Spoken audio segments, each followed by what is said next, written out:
Hey, welcome everybody. It's Saturday and it's time for another hangout. I haven't done one in what's it been, like a week? I don't know. It's been a minute. But anyway, we have some guests to bring in. Let me bring the guys in. Hello everybody in chat. I'm live on just YouTube today. I'm not on Facebook or anything, but please like and subscribe, and I would really appreciate it. And hit that thumbs up while you're down there waiting for me to say my next words. Anyway, let me bring in some guys. Honey Badger, hello. Hey, you all right? Liam, what's Hey, going Jerry, on? how are you? Hey, Matt. How's everybody? Alive and kicking, kind of. Venom Killer, how you doing? SPC 3D, hello. Honey Badger, what's going on? Here's the other Honey Badger right here. Dominic, hello, Dominic. Betty Boot 45, hello from the bedroom. Victor, hello, Victor. Hello, Lars, how you doing? So, yeah, what's everybody been up to? What do you got going on today? I'm working on building a model with 60 odd parts of the Mars rover. Some of the legs, and I have a few of the pieces here. Most of them are in the other room, but Oh, cool. so it's a Mars rover. There's about 60 pieces in it, and it's because they're unusual shapes. It's very hard to print anything flat in the bed, so there's supports everywhere, which are slow work to remove. 3D Print Newbie said he would like to join, but let's see. But I'm with a bet with Brody right now. Okay, Brody's his dog. All right. Oh, that's Mylan. Yes. So I've been working on the Hulkbuster. Cool. Yeah, I So seen the picture you sent me.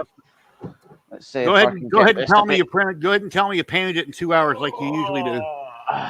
So this is about like 8 hours, I think.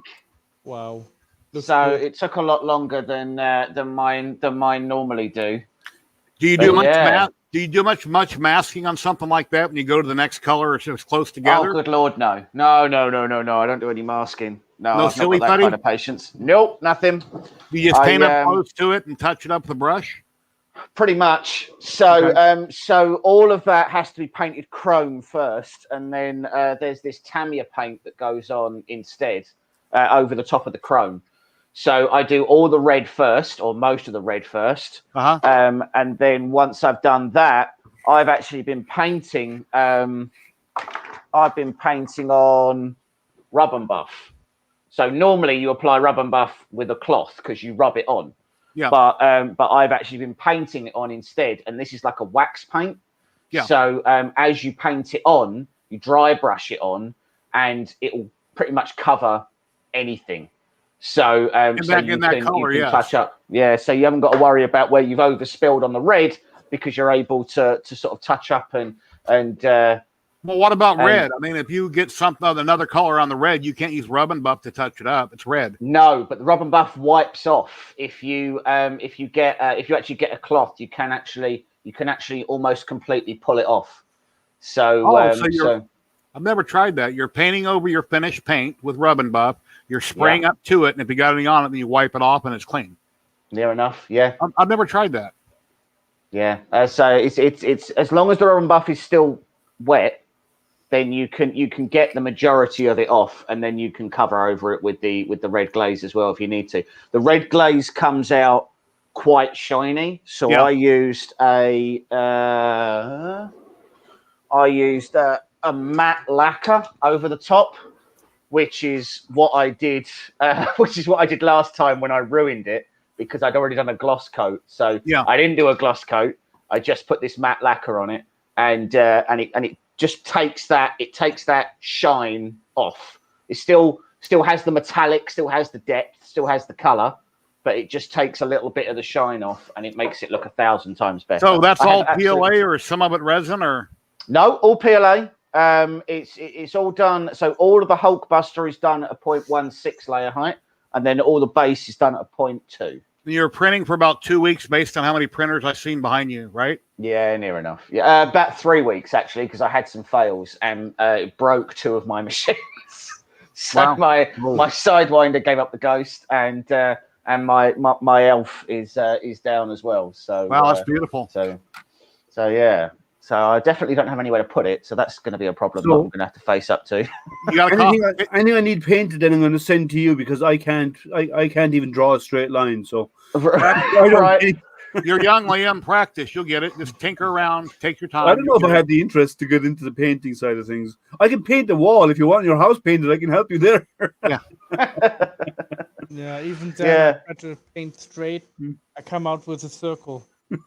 When I paint a wall, I hate doing multiple coats. I usually paint it once real good. I stand back on the light and I try to see if I can see any streaks or anything I missed, and I can roll over that area. I hate to go over it a second time completely. Yeah, Oh, you'd have hated doing this. This had to have 3 coats of the red. Tamiya doesn't cover properly. So you chrome first, and then you have to do 1 coat and then basically wait for it to dry and then do 2. And then the third one is what actually gives it the depth. So, yeah, fun. So, Matt, you're in a different room, a different location. It looks different. What's going on? It's the same room. Same room. Oh, very nice. He's just building out a studio because he's going to go on YouTube now. He's going to get fancy. Going to get famous. I just finished this one yesterday. That's nice. Nice That's soft colors. gorgeous. Yeah, but 2 floors I have in it. Very nice. Otherwise, it's perfect. Thank you. Looks good. Actually, I recently friended someone who's a developer at what's the software you use again? Luban. Yeah, I've actually friended a software dev at Luban recently. Lu Chen, I think his name is. Yeah. I don't know if it was Lu Chen. I have to check. I believe the guy who designed it, Lu Chen. Yeah, but I think there's more than one doing it now. 2, I think. Yeah, so I just one is in Boston I think he's in Boston, I think. The other guy. Here's something I just resin printed, and believe it or not, my big resin printer can do that in one piece. It's a wing. It's a set of wings. It's a set of wings. Is that the new Sanix model? Yes, it is. Angel. Can see, I know my stuff. And here, let me show you a picture of Angel.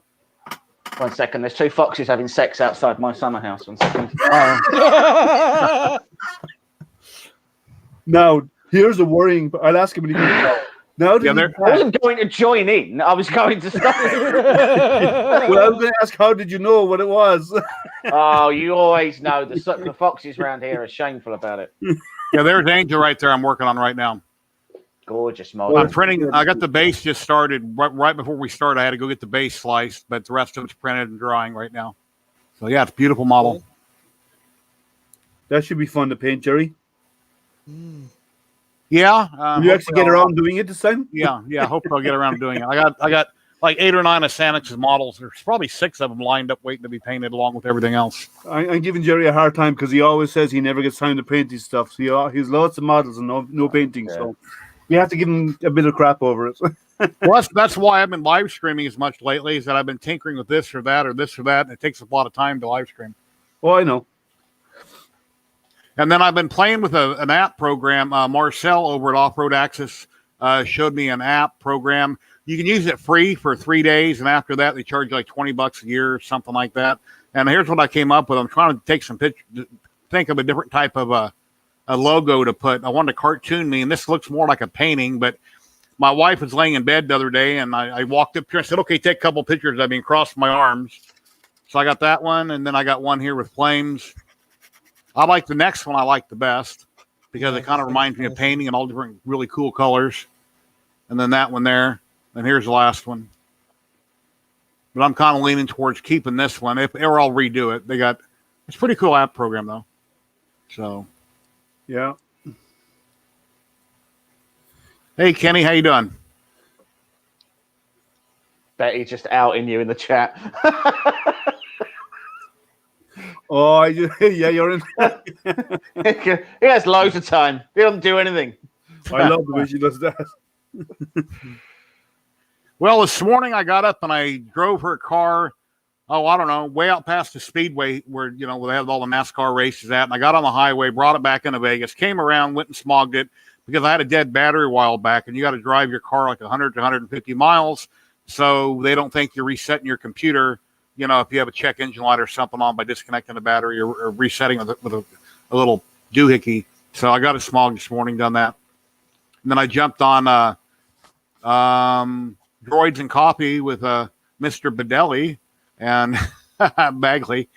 And I was on there for a little bit. I've never been on a Zoom chat before. There's like 60-something people. It's pretty interesting. Matt was on there. Yeah, and, you can have a lot in Zoom. Yeah, first time I've ever been on Zoom. So that was I pretty use cool. it every single day of the week for work. Me too. Hello, Mr. and Mrs. Diesel. So I don't mind using Zoom for work. That's never been an issue.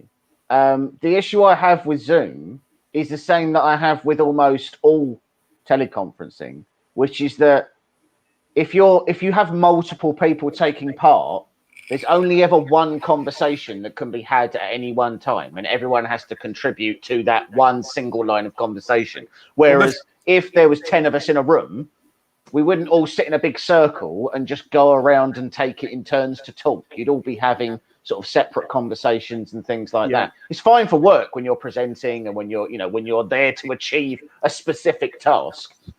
But like when you're at a party or something, you know, there's not just one conversation that's being had everywhere. This is from Fotis Mint's Patreon. Fotis Mint. I printed this out in resin. It's been hollowed. It's fairly heavy, even though it's hollowed. That's from Fotis Mint. I did a video a while back where I featured a bunch of his models, and there's a link. Just type in Fotis Mint Patreon. And there might be some other sites that sell this also, but I know it's on his Patreon. Cool. So what have you got on the printers at the moment? Oh, is it just the Angel you've got on the printers at the moment? Is that what you were slicing earlier? The Angel is on the big resin printer, the Frozen Mighty 4K, and on the CR10, I'm reprinting the tracks for the Droid. So I printed these out in TPU, and the Droid wheels won't turn, even though they're soft. They feel stiff. I bought some different TPU off Amazon, and you're talking about the shore hardness, which it doesn't list on the box, which you can explain in a minute, but these are really stiff. And my Tito Droid, which is right here, it won't turn them. So now I'm printing them a third time, and with like 3% infill, hoping that will help the problem. But I don't think it will, and I'm going to have to spend more money and buy NinjaFlex or something. So yeah, NinjaFlex is expensive, but it's good.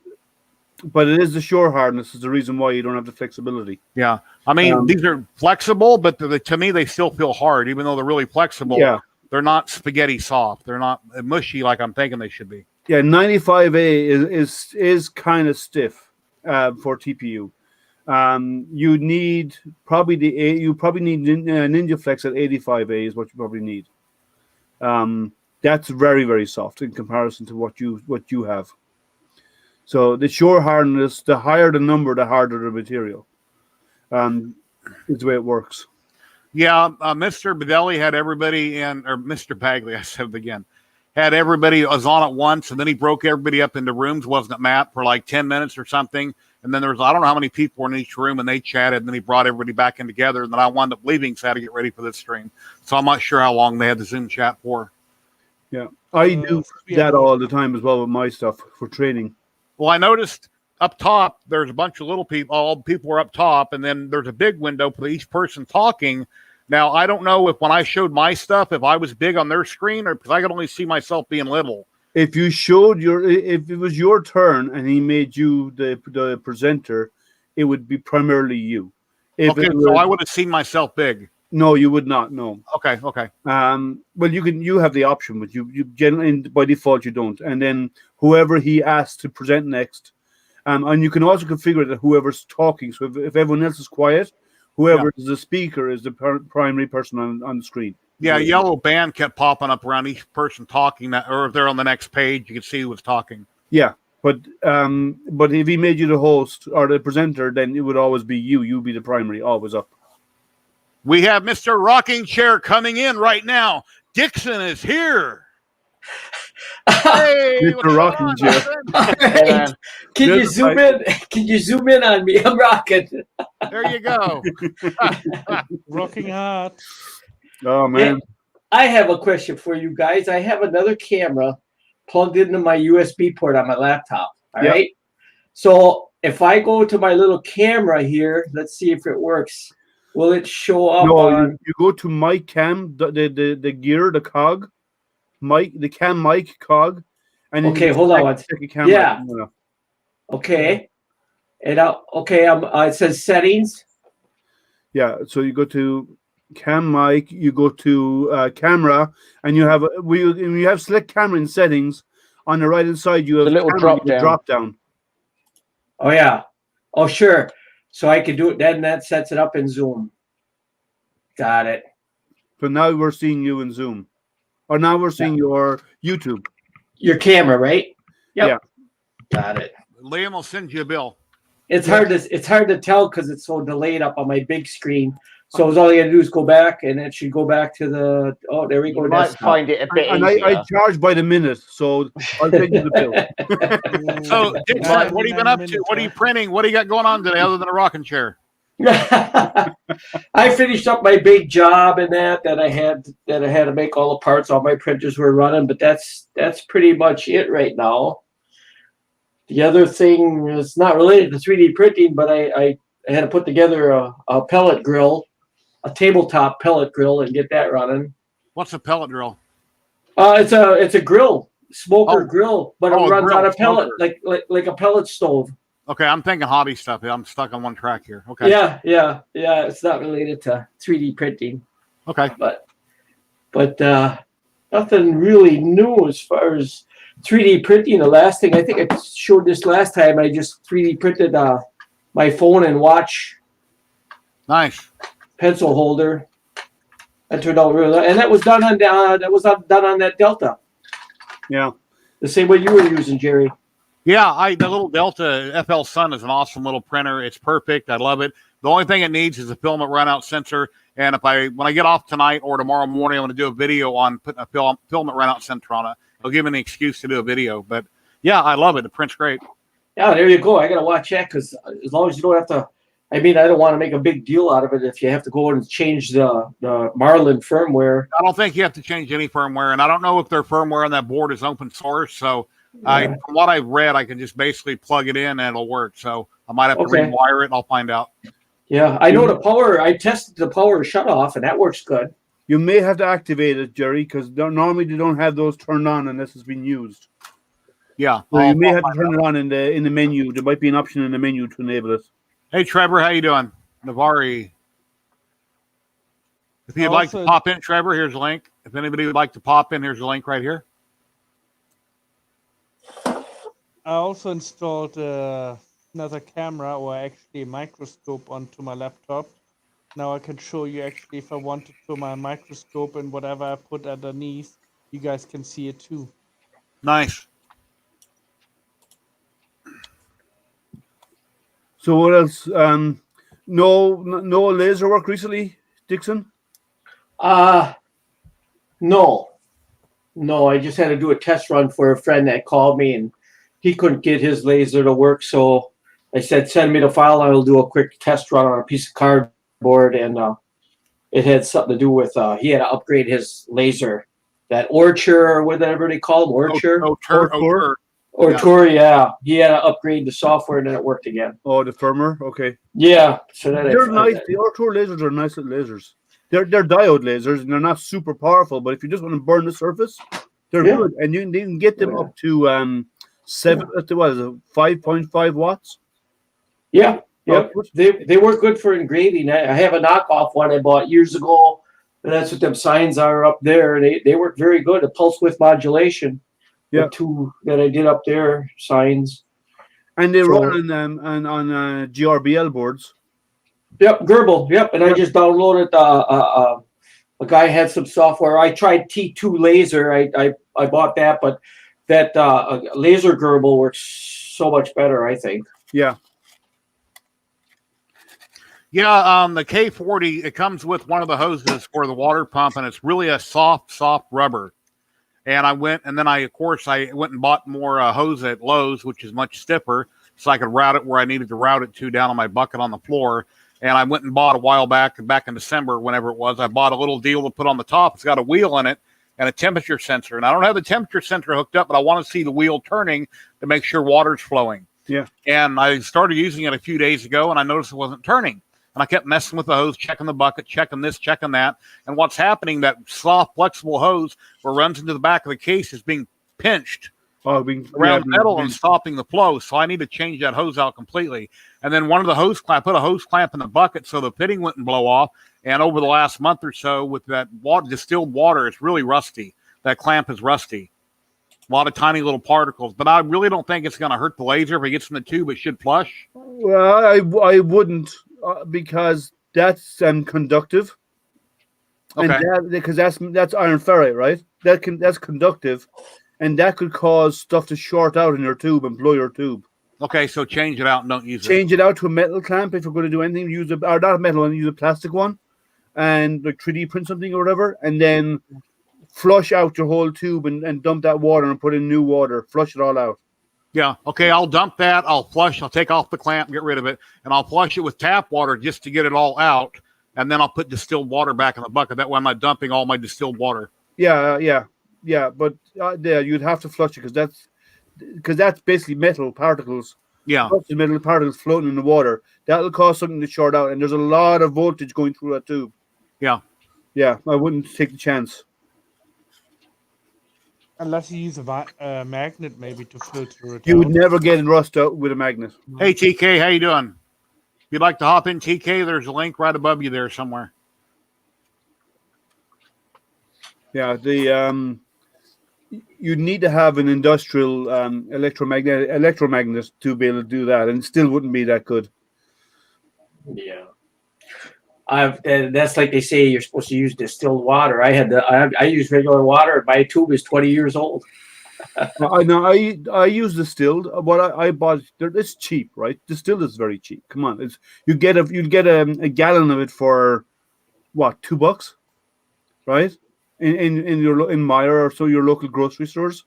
So I just bought that, and instead of using a bucket, I used a 10-gallon trash bin with a lid. And then I filled it out, and I filled it with water. So there's I can go way longer with having plenty of circulation of water without it getting warm. Yeah, I've got a 5-gallon bucket 3/4 of the way full, and if I'm going to do a bunch of printing for like an hour or so, I got 2-liter bottles in the freezer that are frozen. I just drop them in it. Yeah, I don't have to do that. That's what I do. Yeah, I don't have to do that because my water reservoir is so large, it'll cool itself, and I can run much longer without having to chill the water in any way. Venom Killer has a question for you, Honey Badger. Would you recommend a Sidewinder second printer? Yeah, I like them. The versatile machines, they give good print quality. They're not perfect by any stretch, but they're better than a CR10 V Pro, V2 or anything like that. If I was picking a printer for my second machine, I'd probably get the Creativity Elf Pro, which is their new one, just because I like Core XYs more. Yeah. They're more stable. They give you more options. They don't fling your print around. So when you're doing a large print, you're not going to get vibrations, and you're not weighing the bed down and everything else. But the Sidewinder is definitely a solid choice. They are really good machines. So I put an anti-backlight. Nut on my Ender 3 V2 4 or 5 days ago. Then I set the printer back over there. I had it over here working on it, and done my first print on it. And overnight, I get up, it's hot, the nozzle's hot, the bed's hot, and it's not moving. It's like, what's going on? It's just frozen. It's like this has never happened before. So I went ahead and shut it off, waited about a minute, turned it back on. My screen is black. It's like, oh no, come on. This thing has always worked perfect. So I thought maybe they've had problems with screens on those. I thought bigger the screen might have went out. So I unplugged it, came back the next morning. I went back to bed and woke up and then plugged it in. It's fine. So I don't know. It was a weird glitch, or it could be the SD card. For some reason, it just stopped mid-print and froze. The SD card can do that if your SD card is going bad. Yeah. So pop your data off it, reformat the SD card and put it back in, or replace it with a good quality one. Because the ones that come with the printers are normally low quality. Get a good SanDisk or a Samsung or whatever like that, a really good quality SD. Yeah. It should be good for a long time. It seems like they work better too with the smaller megabytes. The better they work. Anything over 32, you run into problems. Yep. You will have issues reading if it's greater than 32 gig. So mine are 8 meg, and I never had any glitches, but they're all 8 or 16 meg. Yeah, but like you don't go over 32 gigabyte card because it will not read it because it has to be FAT32, and FAT32 will not format greater than 32 gigabytes. And you want it to say number 10 on it, so it's not one of those cheapos with a 4. Well, that's performance speed. Right. Yeah, so that's your transfer speeds. Well, Again, it doesn't matter when you're talking about. It doesn't really matter because unless you're using it for a camera to take photographs, it doesn't matter because the printer is only going to read a piece of data at a time and continue, and then read a piece of data and continue. It's only filling a buffer every now and again in spurts. Yeah, but I mean, when you're slicing directly to an SD card, it would make a slight. I mean, again, depends on the size of the thing you're slicing, but some of the parts here are 500-600 meg files. Oh yeah. So transferring those over on the Class 10 cards makes a difference. But if anybody here in the U.S. is looking for a good deal on an Amazon return printer, Navari Makers is in chat. Trevor, and he sells Amazon returns, and I'm not sure what he has in stock right now. But Trevor, if you want to pop in and plug yourself, you're welcome to do so. So, Curmudgeon, just to be clear, 32 gig isn't the limit. 32 gig, they make like 2 terabyte SD cards now. Like that you can get crazy sized ones. 32 gig isn't the limit; it's a file size limit. So it's to do with the file size format that you format the card in. Yeah, which is FAT32. Yeah. At FAT32, you can only have the largest single file you can have is like 8 gig or something, isn't it? I can't remember. It's an arbitrary amount or something. It's 16 gig. Is it 16? I think so, yeah. Did you see this, Liam? I did, and I went and checked, and I didn't see the image. So if you want to just message him, send it to me on direct message on Twitter, and I can have a look at it. But I didn't see it. I saw your post, but there's no image attached. Hey, Red Light. How you doing, buddy? Pretty good. Been a long time since you've been online. I mean, on where we can see anyway. I was down for about a month. I had surgery last month, so. Oh, wow. You all right? Yeah, I'm good. I'm back to normal. What was the surgery all about? What happened? It's a hernia. Oh, that sucks. But it was what was bad. I let it go so long. My bladder and my hernia had grown together, so they had to cut my bladder to separate it. Well, yeah. Well, after my surgery, my stomach, I got a hernia. It's about a foot long, where the muscles never grew back together, and I'm just living with it. Did you get it from creating that giant pile of PSUs behind you? That ain't junk. That's money. What are you talking about? That's how I buy my printer stuff with this. I got more coming. I just haven't went and got it. Oh, Ethan's dad. That looks really good. You should join the stream and show it off. It actually looks really nice. You got a picture you want to share on screen? Here we got somebody else popping in. Kenny Briggs. Hey, Kenny. He was upside guys. down. How's everybody? Hey, man. Let me pull out this image. And let me see if I can share my screen. 1 second. Okay. Hey, I got a question for Kenny when he gets done. No, you can talk to Kenny while I'm getting this ready. My camera just fell on the floor. Hey, Kenny, I've got an old ass. It's like a not a dresser, but it's an antique piece of furniture, and the bottom drawer is locked. I think it takes one of those old style, really old keys. Is there any way you can make one of those or no? Yep. I'll have to take a picture of it and I'll send it to you. Okay. All of them's unlocked, but that bottom drawer, I'm kind of curious why it's locked. Nice. Yeah. That's Ethan's dad's painting he did a print of Toothless. Marcus, nice. Very nice. Yeah, Marcus. that's Marcus' paint. That's nice. It looks really good. That's good. I like that. Yeah, that's good. The eyes came out really nice. Yeah. Yeah, Trevor in chat and Navari Makers. I love this FL Sun that I got, this Q5. I've never had a Delta before. It was like $239 on Amazon on sale. It's awesome. The only thing it needs is a filament runout sensor. Other than that, I'd love the hell out of it. So maybe one of these days I can get something much bigger, taller. So yeah, it's really cool. I really like it. They actually have Deltas right now. There's companies out there that have Deltas that you could print a person the size of a human. Yeah, a friend of mine here in town, that their show was on the Discovery Channel. Count Customs, the chopper, all kinds of custom cars and stuff. Yeah.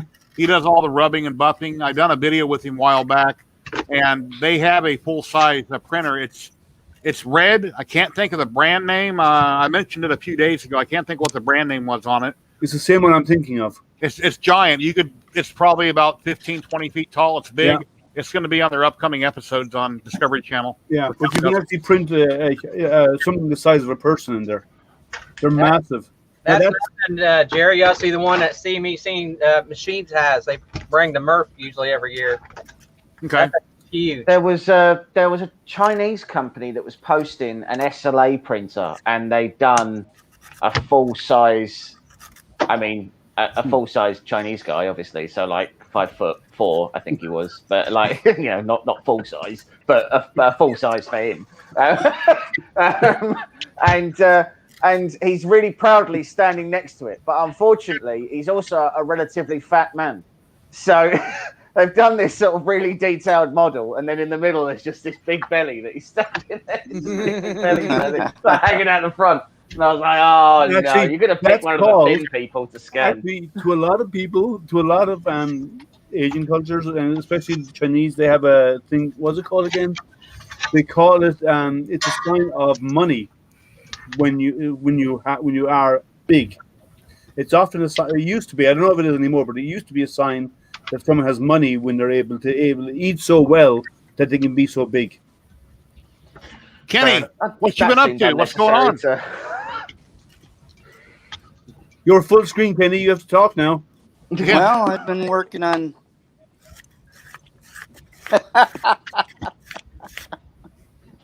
I'm working on my flagpole. Oh, right. Stuff. All right. Nice color. These Uh-oh. He dropped off. He dropped. He hit the wrong button. He's always got issues with mics and whatever. Kenny. He'll be back. Yeah. Here he is. It's trying. Now he's upside down. Upside down. Australia for a moment. Let's try it again. I don't know what happened. But anyway, these are, you put your flag in here and then tie it in with screws. Okay. And then it just rotates on the pole. So it's not going to wrap on the pole itself and all get wrapped up. Okay. Sure. This is, but you still have the lanyard on top, right? To hoist it? Yeah, this is Pet G. Yeah, that's a nice color, actually. Which color is that on Moon? That's a translucent green. By whom? ZYLTECH. Oh, nice. Nice color. Hey, let me take you. I got to cut you out here. We got another special guest coming in. Busy night. We've got two special guests coming in. We've got one. Whoa. Liffy Picks, Chewy, and Trevor. How you guys doing? I'm good. am Thank here you. for the droids. Let me bring up the first guy first. Hey, Chewy, what's going on? I am here for the droids. Am I on the wrong day? Is this the wrong show? I thought you guys were building droids. I'm out looking for droids right now. Yeah, that's on Fridays. You missed it, buddy. That was yesterday. Oh, these aren't the droids I'm looking for. Okay, move along. Hey, brilliant. No, Chewy, put the helmet back on. You have been God, planning that. put the helmet back on, man. Planning that joke all Nice, day. very nice. He's just been sitting on that joke in the helmet, sweating all day, just trying. He made me wait 30 minutes before I can come on the show. I've been sitting here sweating, man. I'm like, hurry up! I got a joke to tell. You should really get a Wookiee mask. We'll come back to you in 1 second, Chewy. Oh, man, that hurts. Hey, Trevor, how's it going? You're Can't hear muted. you. There How you you doing? go. Awesome. I see you're working today. Every day. Awesome. Be the glutton for punishment. Busy today. Good. I think we sold about 4 printers today so far. Oh, good. Nice. And you're in Florida, right? Yes, sir. Down in Miami area, or is it in the Tampa region? I'm in the Panhandle, closer to Alabama. I'm okay. For Pensacola is what most people think of. Destin. Yeah. But Cool. Yeah, this FL Sun, I'm real happy with it. Maybe one of these days I'll talk to you about a bigger Delta, but not this very second. I have to wait till my wife's not here. So. Yeah. If She they says- said steppers on that, it would be much nicer, I think, on that Q5. But that's a great little printer. So we were actually just having this conversation before the stream started. So I can't believe that we're still at a point in 2021 where new printers aren't shipping with 2208, 2209 or better drivers, that we still have like a 498. The QQ does. The Q5 was kind of like the Ender 3 of their lineup. Right. Do you know what board is in this, Trevor, offhand? What's that?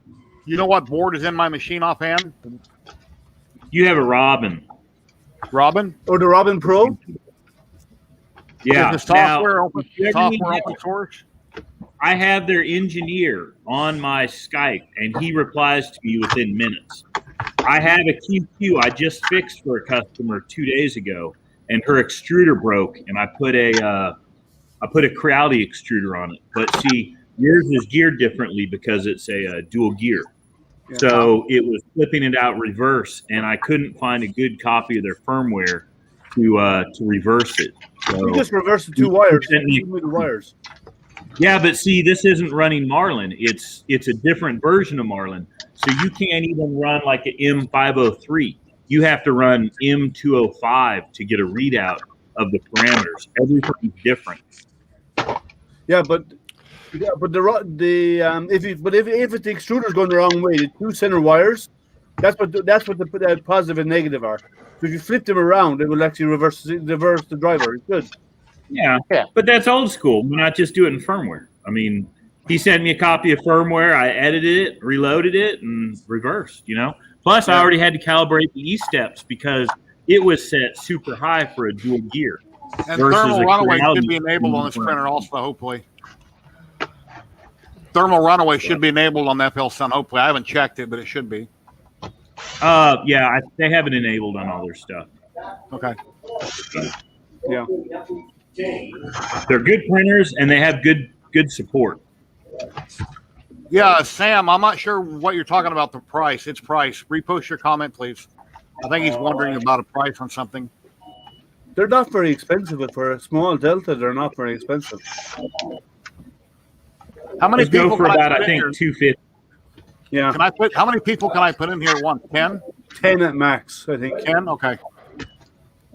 Is there someone waiting in the sidelines? Not yet. But we're nearly there. We're nearly at the max. So Yeah, what's everyone experimenting with at the moment? I've got an LDO direct drive motor. I've just fitted one of those Fatus hot ends to my longer, and I'm doing one on the Elf, and I'm just about to get one of those one of the new OMG dual drive, dual gear Bowden extruder kit things from AliExpress, and I'm going to try mounting that on something. I don't actually know what yet, but I'll figure it out. I don't do a lot of mods to my printers unless it needs it. Like if I had the stuff to do, if I had them, I'd probably play around with it.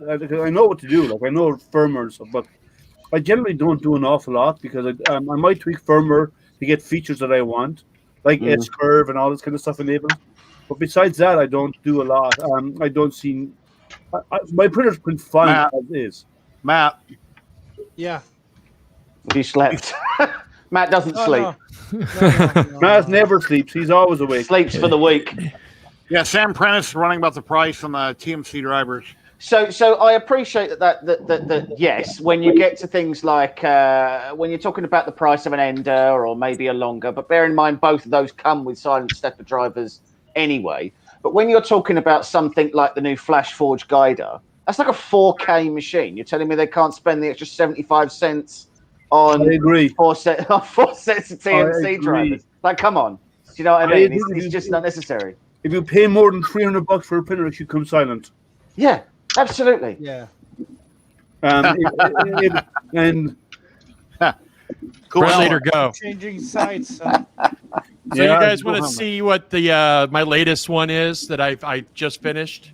Yeah, we'd love to.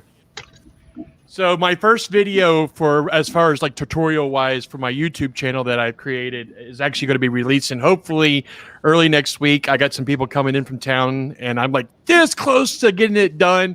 I've only been editing it for like 3 weeks, but it's actually going to be featuring these prints right here. Nice. One is actually Nice. done with Lychee, and the other one's done with Chi2 Box. And the video is going to be a comparison between the two, and also showing the process of my printing and what I do for my prints and stuff like that. So, but yeah, this is the latest one right here that I just got done. It is a 2-piece model. So I've downloaded Lychee, but I haven't played with it yet. I know TK and a few other people were recommending it to me, and I do have it. I just haven't used it.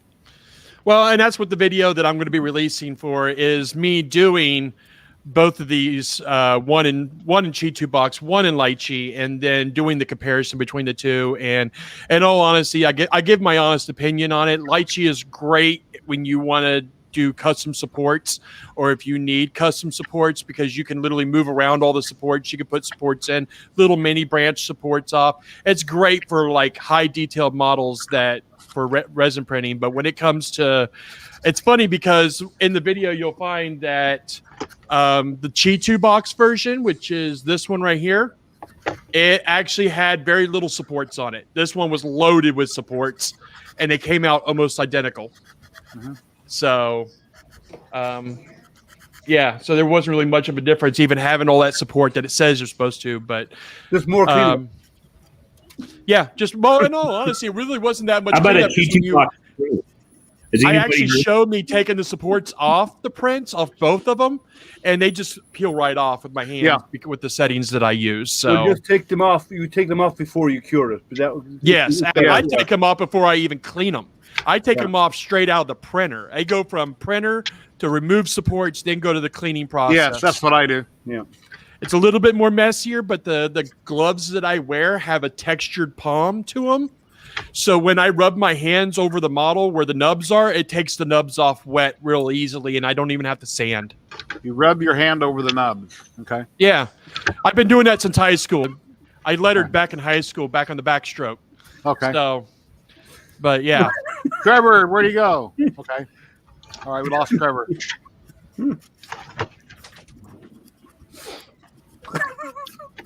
But yeah, it's been many years doing it. But I actually show my full process from slicing all the way up to curing my whole process that I do for 3D printing and how I prep my machines and all that. So hopefully here within the next couple of days it will be released. I just gotta do a few more things on it and then I will finally release it. All right. So Chewy, being the man with the resin printing plan, as it were, are you getting more into the More like an custom idiot with the mechanics? machine, but yeah. What's that? Are you getting into like custom machine stuff yet, or are you You got still 2 or just 3 playing phenoms, with, I are believe, you right? playing with I got slicer 3 settings and everything? phenoms, but I haven't Right. gone into anything custom making my own. I mean, don't get me wrong, I was looking at that new Phenom XL and drooling, but yeah, I So just the only reason that I ask is that as I've done a review on my channel of the TN4 T200, which was a pile of hot garbage. I've ripped out most of the internals. I've kept the UV array, but I put a 10.1 inch 5K monochrome screen on it. And sort of the next stage is having to try and get the board working and getting nano DLP working with it.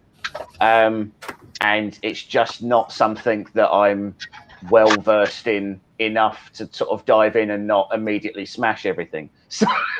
So I'm sort of trying to find someone who's an expert in sort of nano DLP and stuff like that, so that maybe we could do a live stream and talk through how the Pro. I've never heard of how the hell it works.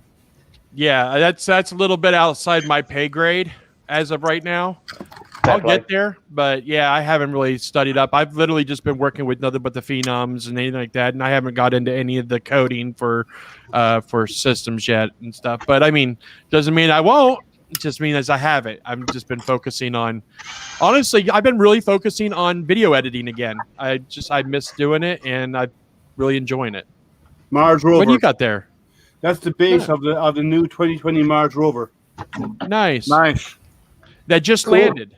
Just landed a couple weeks ago. 2 weeks ago. Yeah, 2 weeks ago. So I have them. They found water. That was so Hmm? exciting. They found water. That was exciting. These will be the legs for the mountings for the wheels. I wonder if they would have seen footprints on the ground, if they would have showed us or not. Yes, they will. I doubt it. Or if it would have been a big secret. Actually, because they are it's funded by your tax money. Any data that they get down has to be displayed within 24 hours. Yeah, you keep believing that. Yeah, I say that too.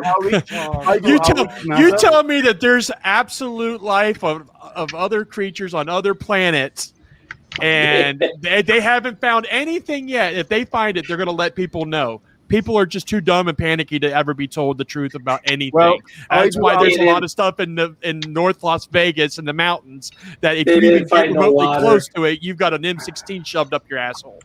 Yeah. I know because I lived in North Las Vegas. I went out into the berms of North Las Vegas, and I had MPs trying to shove their M16s up my asshole, wanting to know why I was that close to the berms. Well, so I can tell you what I do know, right? And what I do know is I do outreach for NASA. I do a lot of stuff with them. I'm linked with JPL, the Jet Propulsion Laboratory, and everything that they show, we see. Everything that they get, we see. Okay. So, and I do this. I do this. I've been doing this for years, and everything that they get, we see. It was sad seeing that telescope go down. Which one? Down there, the one in what was it, Brazil? The big one? It collapsed. Yeah, because of the storm. Yeah. Have you seen the protests in Hawaii about the new telescope they want to build? Yeah. Yep. And that they say the mountain is religious. Yeah. Which is a shame, but they say the same thing about priests. I think it's going to go ahead. I think it's going to go ahead. I don't think anyone's suggesting the mountains molested anybody. Like, I don't think it's really that it's nice and it's like they get some closer to God. I don't think anyone's suggesting that it's going to historical sex abuse charges are going to be charged against the mountain.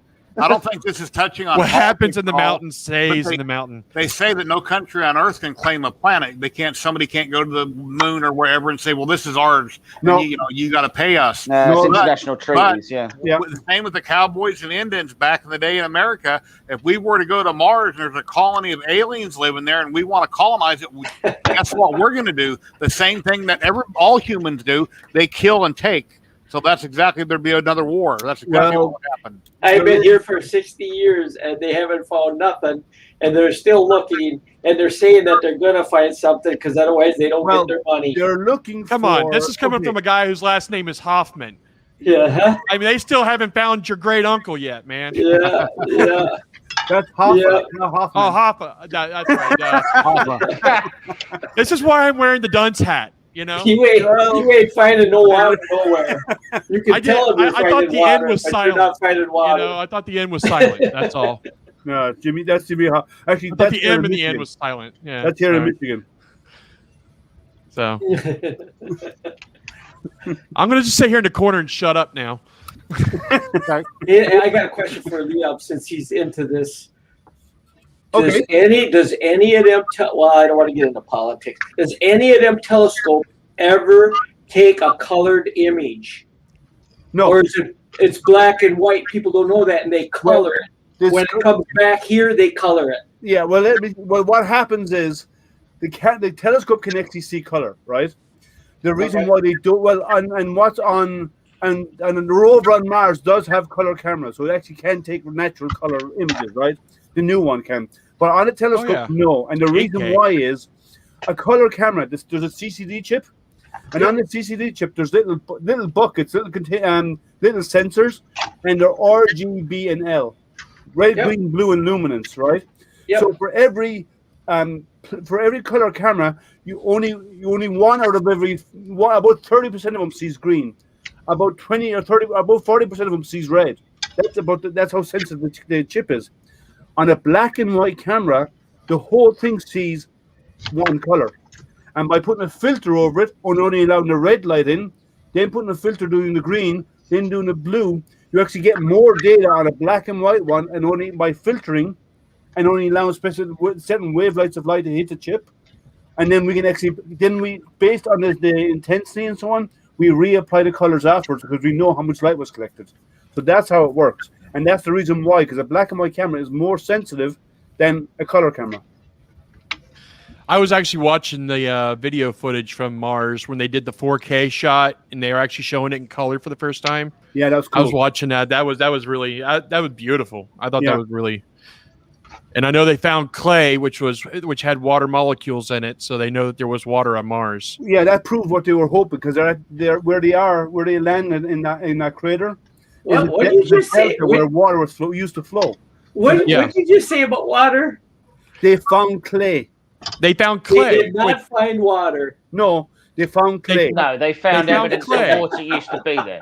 Yeah, they found evidence that water used to be there, and they took samples, and they're going to check it for biological life.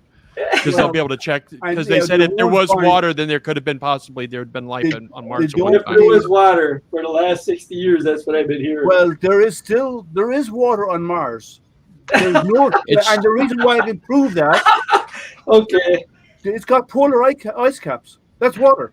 That's frozen water. No. Old curmudgeon, there's lots of declassified files from other countries, not really from the U.S., but other countries, things that have came out, but we don't know what to believe and not to believe. And because of all the special effects nowadays, if you really seen something or you showed somebody a picture, that think it was photoshopped or faked, so it'd be really hard to convince anybody. Well, they still think the moon landing was staged. Well, no, I didn't say that was staged or anything like that. What's going on is going on, but they keep saying they didn't find nothing because they have to keep saying that, or they're not going to get their money for next year. Yeah, they're what they're looking for is they're not looking for life there now. They're looking for signs of past life. Yeah. Yep.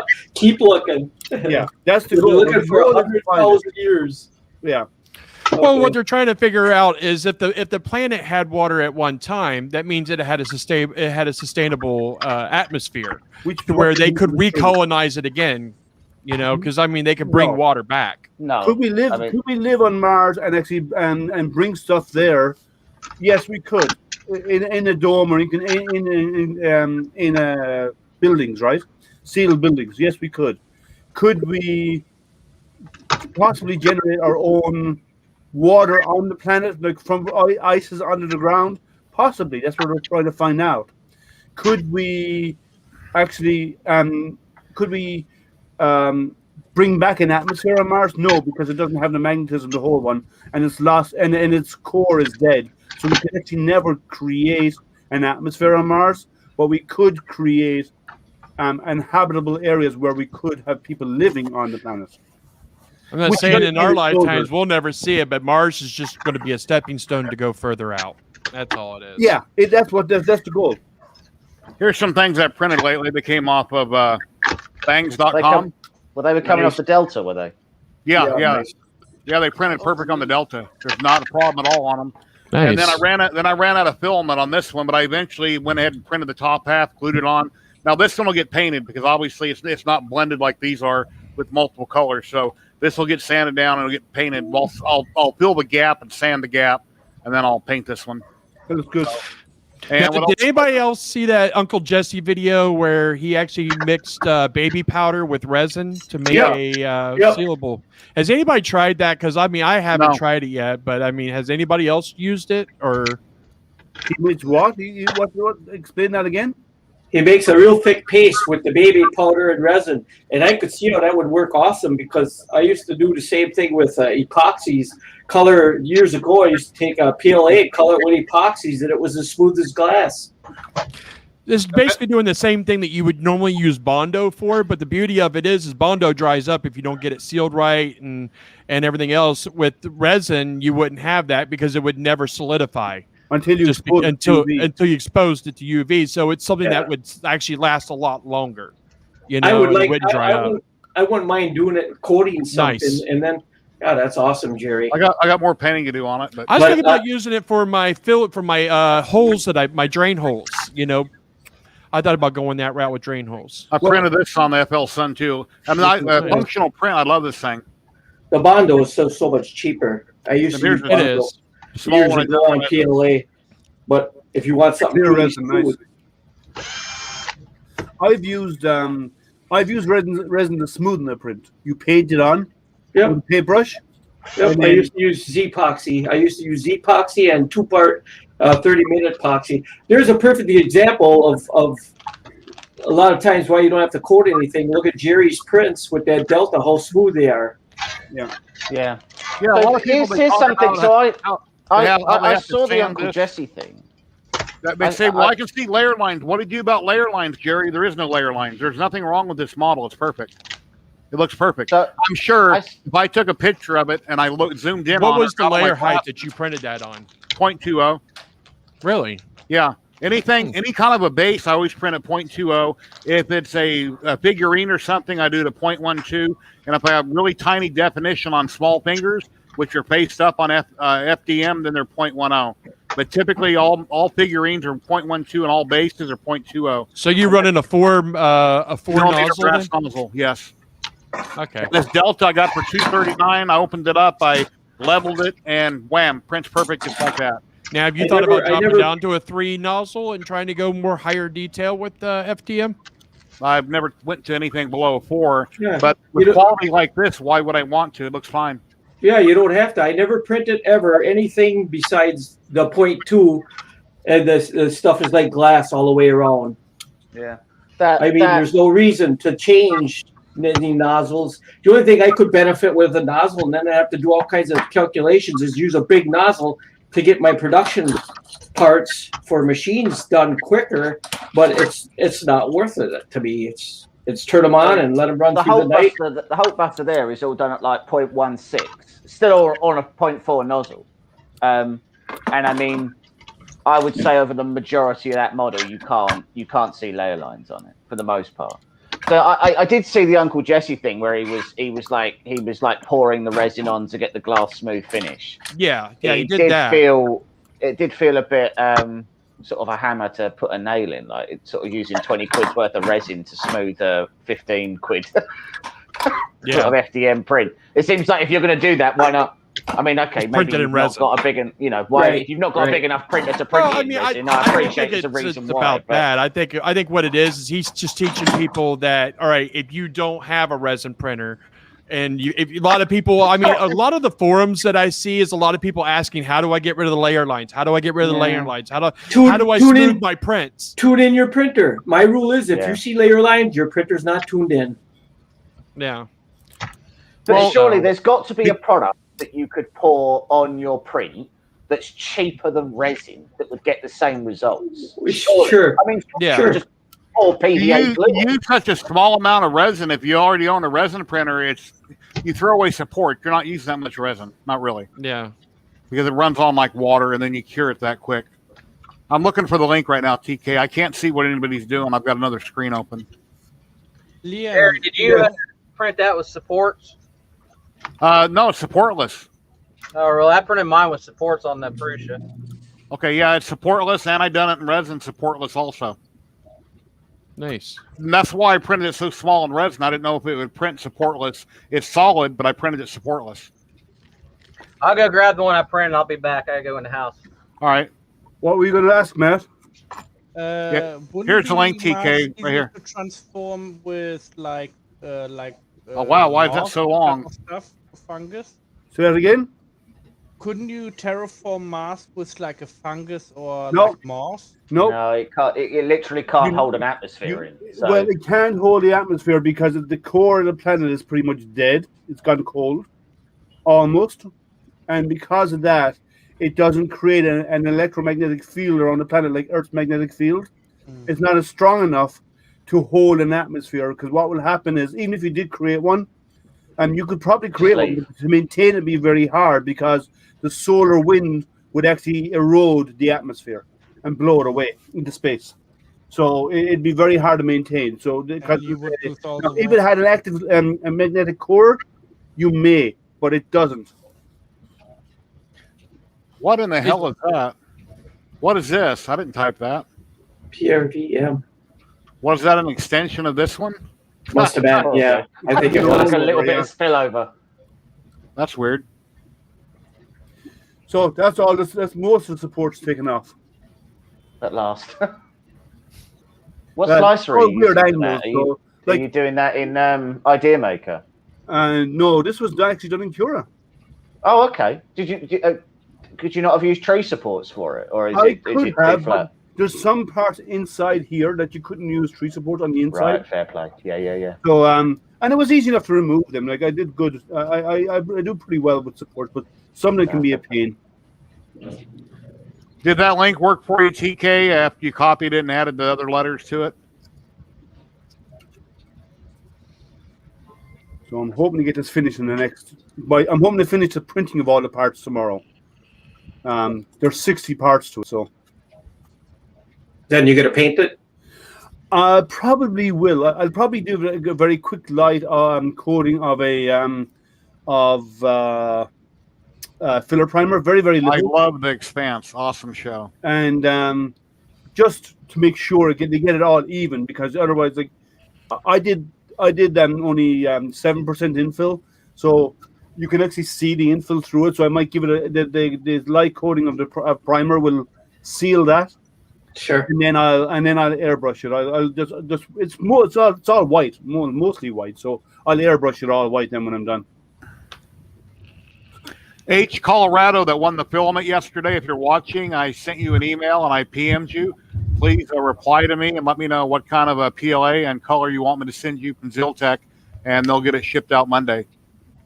So I had 2 winners yesterday: Victor Riviera and H Colorado. And if you don't claim it by today, congratulations, guys. Yeah. And if you don't claim it by today, Jerry's going to give it to one of us. No, I won't do that. But anyway, that's just to try to motivate them, Jerry. That's all I'm doing. Rather burn it than give it to us. Email me back or PM me back and let me know what color and type and your address, and they'll get it mailed out to you. And they did pay for that. I didn't pay for it. They sponsored it and paid for it. I'm going to have to drop off, Jerry. I should be back in a bit, but I've got to go and deal. I've got to go and deal with something. My wife is flapping her arms at me. Ooh, I like that piece All right. behind you. Well, thank you very much for coming in and showing us your cool Which model. one? And we'll be here for a while, so you're always welcome to come back. Yeah, no worries, man. I should drop back in a bit. I'll speak to you in a bit. Awesome. Thank you. Bye. Very cool. Yeah, I was just trying to motivate Jerry to actually to respond to you. Hey, TK, how you doing? Hi, everyone. Hey, long Hey, time. okay. Mr. Resin, how you doing? I'm Anyway. all right. I'm not the only one. Thank God. I felt so alone here. That's the latest print. Hang on, let's see if we can get it in. Come on. Nice. Beautiful. I haven't got it on auto. I'll drop out and come back. All right. Anyway, yeah, TK does lots of minis. He does lots and lots of prints. He comes in and hangs out all the time. I haven't seen him on that hangout in a while, though. He's usually just in chat lately. I don't know. Yeah, that's what I mean. He's normally there. I don't see him on with us very often, so. You know, it's funny. I actually bought these earbuds right there that I have in here. I bought these just for the sheer fact that when I come on camera on here, I can wear my little cool Star Wars helmets that I have. Nice. See, I invested $50 just for this. Very cool. So your channel is starting off when? Next week, you said?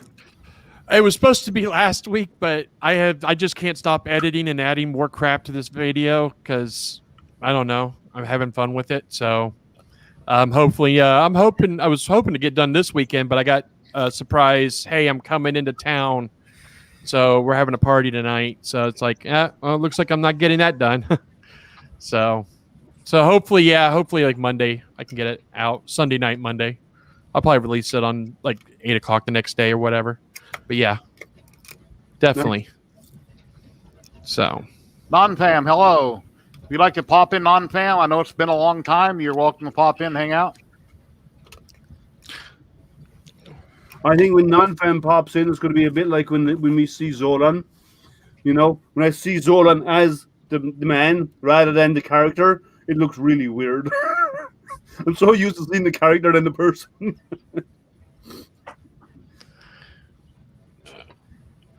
Anybody in chat have any questions? Please feel free to ask. I just reposted a link if anybody would like to pop in. Yeah, it's free to ask. We charge for the answers. Yeah.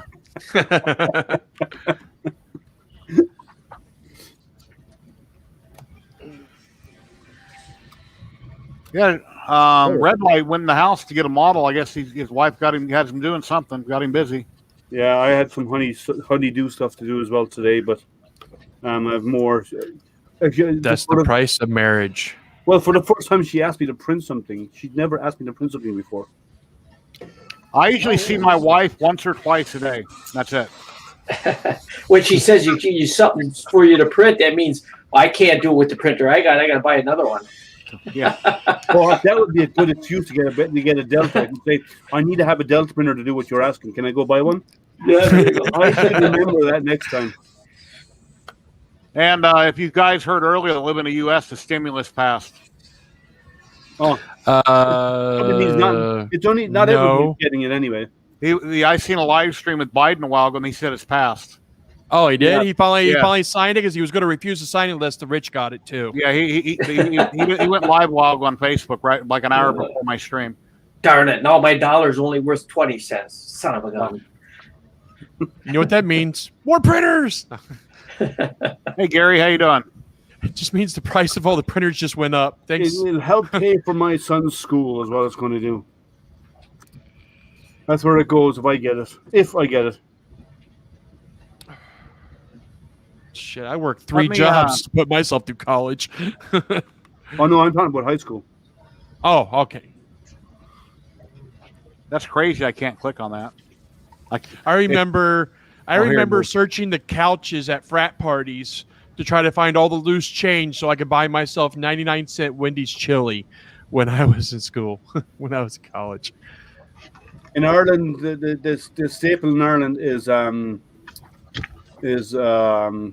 fish and chips from like when you buy burger and fries here. It's fish and chips for us. There he is. Fish and chips from like when you buy burger and fries here. It's fish and chips for us. Oh, someone's got nice. Yeah, TK. TK must have your YouTube on. Oh shit! Hang on. That's me. Yeah, I was looking at Liam. It's like his mouth ain't moving. It's like a There Chinese. you go. And you said, "Wow, it's weird. The Liam's mouth's not moving." Come on. There we go. That looks good. Nice. No, it's still not getting to focus. Come on. I think it's because the light behind you is why focus is a problem. Yeah. It doesn't usually have a problem.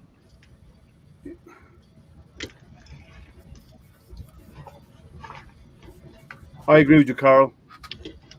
That looks good.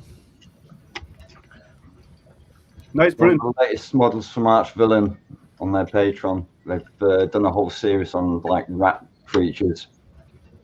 Now, what resin printers are you running? I use the Photon and the Moai, but I haven't used the Moai in over like 2 years. Oh, wow. Just been using the Mono. That took about 3.5 hours to print, 0.6 layer height. That's not bad. Oh, Jerry, I'm gonna pop out for a little while. I'm gonna make myself something to eat and pop back in. All righty. Well, thank you very much for coming by. You're always welcome. Yeah. Thank you. I will be back in like half an hour or so. Okay, no problem. Thank you. Thank you. See you again, Matt. Have a good night. Hey, Matt.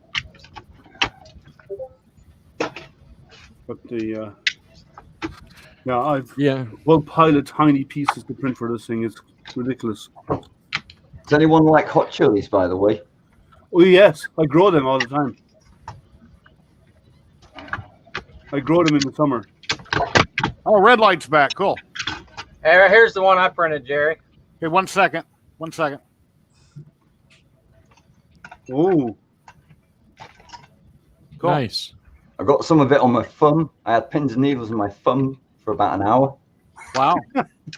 well, my wow. view is if your ears don't buzz after eating it, it's not hot enough. I can't eat this stuff. Very Oh, nice. nice. A vodka with chili stuff in it. No, I don't. I don't drink, so Uh, Nor do I. One of my mates passed recently, and he's into all these like chilies and stuff, and he sent them all to me because he knows I won't eat the stuff. And it's like his entire collection. I've got covered in the kitchen there with like tons of bottles in there. Nice. Yeah, when we go to the store, my wife buys gummy candy, and I hate gummy bears, gummy candy. I don't eat it, and she knows I won't touch it. So that's why she buys it. So then it's just for her. There are a lot of times we'll buy something. She said, "Well, why'd you eat it all?" Or I said, "Well, you left it in there for a day, and you didn't eat it, and I was done, so I jumped in hers." Exactly. You know, I have to tell my wife all the time. You know better to bring good stuff around a fat man. Yeah. It's going to get ate.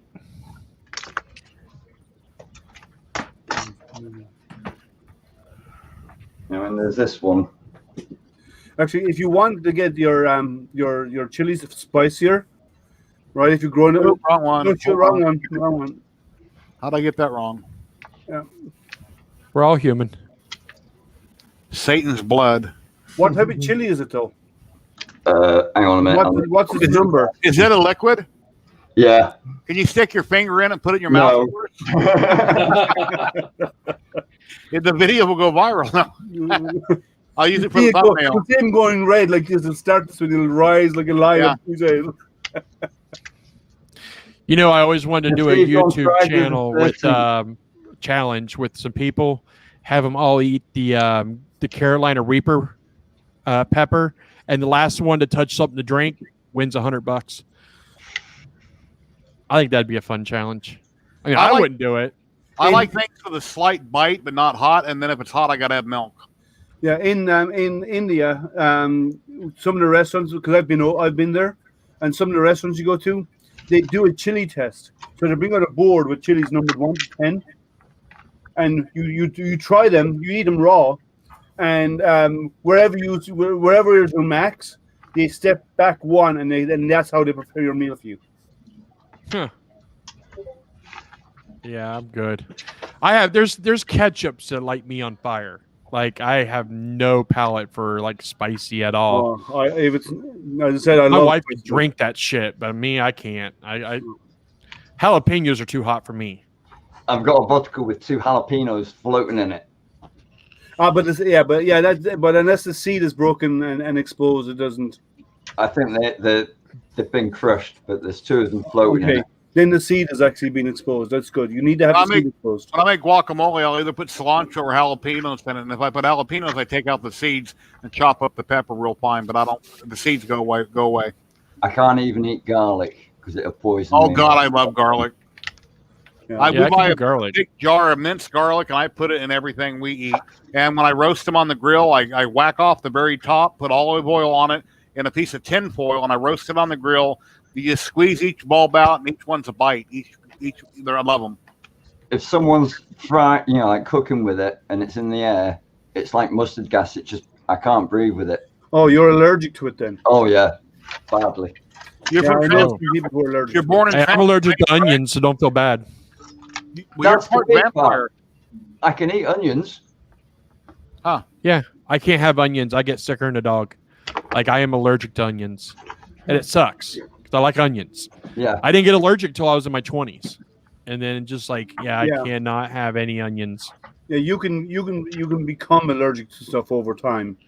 And the same thing can happen. You can actually lose it as well over time. I can have onion powder. I can have onion salt. I can have onion flavoring. I even use Lipton onion soup mix. I can use dehydrated onions. Not a problem. But with regular onions, I get sick. I throw up all night, and it's just violent. I don't like it.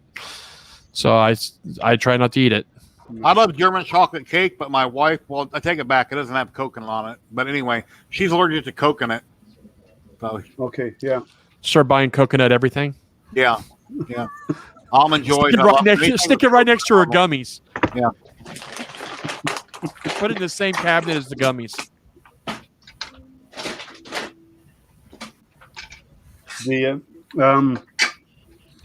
So this is going to take up my day. So what's your next droid build, Jerry? I don't know yet. It's a surprise. Surprise to you as well. Sam will reveal it next Friday. Oh, okay. So you're going to decide by then. Okay. Yeah, I've kind of. I would love to do that I've with asked you him guys. privately, and he's not telling me. There's something they're working on, I believe. We'll have to wait and see Friday. Yeah, I want to do something a little bigger than those droids that you have. Yeah, That's well, what I'm thinking the to do. next one's going to be bigger than these droids.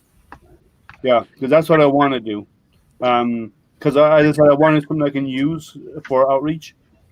It'd be a cool thing, you know, to have a robot driving up and down. Maybe something like the one that he did with the tracks on it. He has the video out, the red one. Mm-hmm. Maybe something like that would be good for the outdoor. Maybe do a slightly scaled down version of that.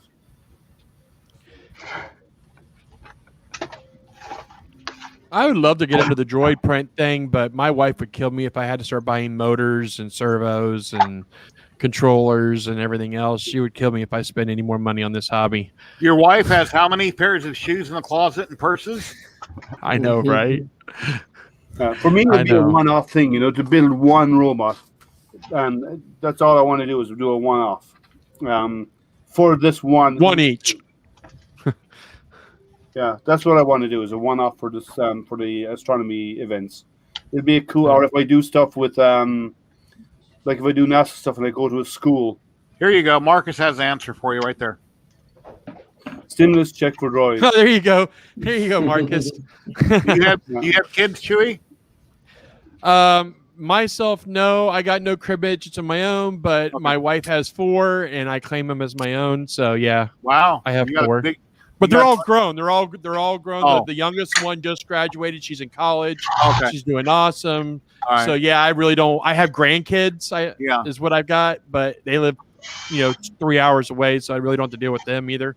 Yeah. So, yeah. Yeah.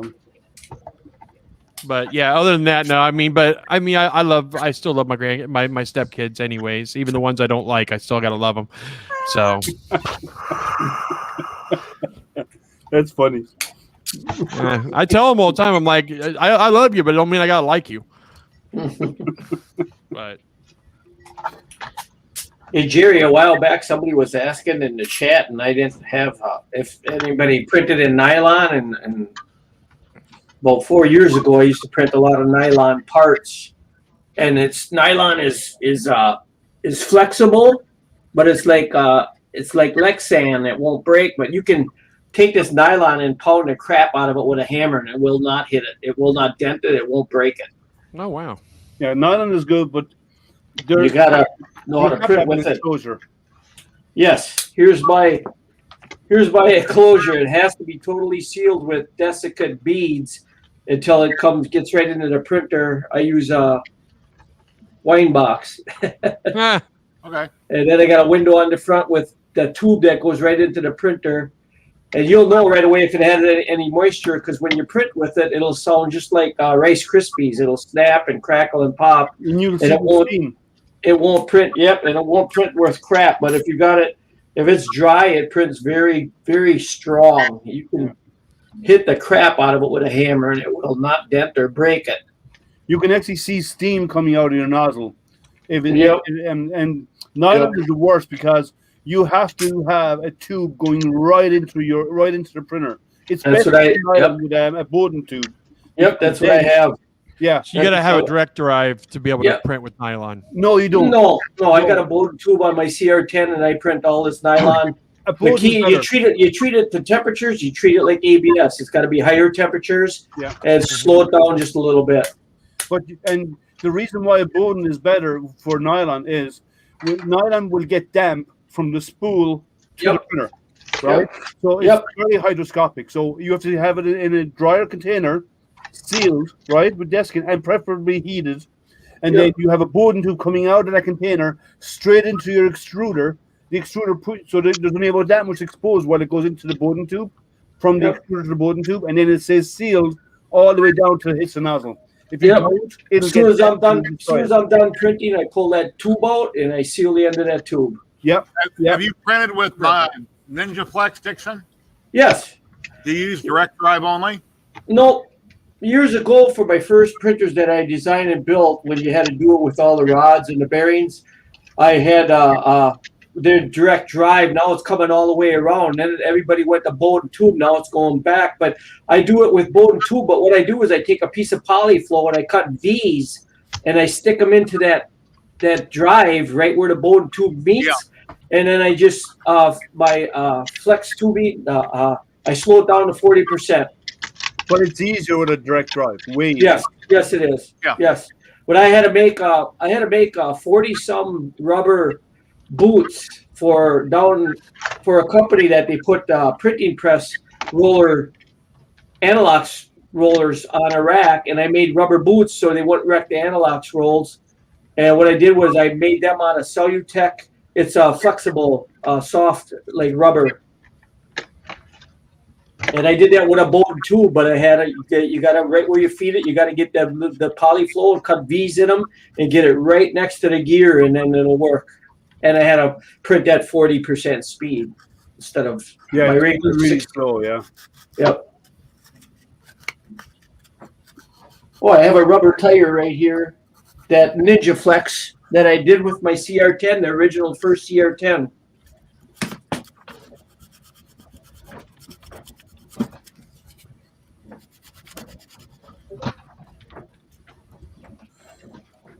I just died in the base explosion. He could have said that out loud, but he likes typing.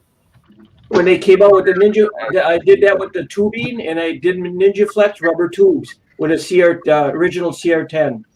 Fine. And then here's the vase here's the rubber softer stuff that I did with a bolt and tube. Turned out really nice. Are you sure that's Ninja Flex and not This one's Ninja Flex. Okay. And this is ZYLTECH. I can't think of the name. You guys were talking about it. What is it, 95A or is it 85? Is Ninja Flex from a specific company, or did I just say type that a lot of people sell? Ninja Flex is from a company called Ninja Tech. Yes, yes, and it's expensive. So I bought a small roll, and that's what I did. I did this with the CR10 when I first bought the first one, and I'm trying to think of the name of this. You guys were talking about the softer material. Oh, you're using it on your droids for your rubber wheels. He's using a standard TPU, which is a 95A. Yes, and that's what this is. This is ZYLTECH TPU. Okay, yeah. So that's standard 95A. Yes, that's what I couldn't think of. The same TPU is what this is here. Yeah. And this is done with a bolt tube with cut polyflow pushed right up against the gears, and I turn it down to 40%. I use this material to make them 40 parts for the rubber boot. Marcus wants to know what your day job is. Mine? Yes. I work at Outlook Group. It's a printing and packaging company, and I do all I started out as an electrician. I have my journeyman's cards and then my master's, and now I do all the programming and keep all the machines running. And then I have a sign and decal business and a 3D print farm. How old are you? 60. 60. Okay. I'll be 57 in a couple months. So what are you farming? I do all parts for machine, plastic parts I design stuff like this. I have a bunch of these I designed a slitter blade. This is the cover for it on a machine. So when they're not running, it flips up and it blocks the blade. And then it slitters. It's a bunch of these on a 1-inch tube, and there's magnets on this. Our company is the printing presses. They pay like $40,000 for slitter blades. Well, I designed this and put it on a square tubing, 1-inch square tubing, and they're all in black. This just happened to be an experimental one, and this does the same thing. I lined 6-7 of these up, and it does the same thing as that $40,000 machine does. Another question for you. Does 3D printing lose any of its magic when it's a day job? Well, it's not my full-time job, so it's like I'm having fun. Like I'll be in a basement and I'll have all my machines running production parts, and then I'm playing around building airplanes and things like that. So it's still I still have a lot of fun. If anything, like I used to tell Jerry, when I retire, I can do more fun stuff like with Jerry's printing robots and stuff like that, because I'm really good at electronics and all that. and If I programming. get good enough at printing robots, maybe in 4 or 5 years, I can replace the wife. Jerry, you're gonna Hey, see- Jerry? You're going to want to be able to print in Nice. silicone then. You're digging a hole. A bigger shovel to dig that hole that you're. Yeah, you're digging a hole now. She must not watch your shows. She's on Yeah. the show right now watching. Betty's often watching. Yeah, she's watching. She's got a high tolerance for Jerry. She's probably watching Netflix in the bedroom with her cell phone. She can pull it up and watch it on the TV. It's got a 42-inch in the bedroom, but she's watching on her cell phone, her Galaxy S10. Oh, my wife does the same thing. Yeah, too. she said no more room, Jerry. Yeah. When you were talking about a bigger Delta. Yeah. Here's another unit I designed a while back. I was getting like $48 a piece. They have 3 bearings inside, and they go on the end of a shaft, and they protect the person, the operator's hands when he loads up the machine, because these clip on both ends, and then once they run, they just unclip these brackets, and then they pull them off. The shaft goes inside here like that, and it's all spring loaded. That's just a couple different. What's your biggest print? Marcus is wondering. Well, most of my prints are actually about 100 millimeters tall. I'm limited to the base. Yeah, I mean, it's like this one here didn't even quite fit on the base. It's slides cut up a bit of the front. Are you tilting them or printing them flat on the build plate? I print everything flat on the build plate. Okay, and something that big. I'm the same way too. I don't like to tilt. Do you tilt. all them to save on resin, or do you print them solid? No, I hollow them out. All my models have got a 1 millimeter wall. Okay, so you're still putting holes in the bottom, and then probably another drain Yeah. hole somewhere else. It's like on here, it's literally underneath the tail. Okay.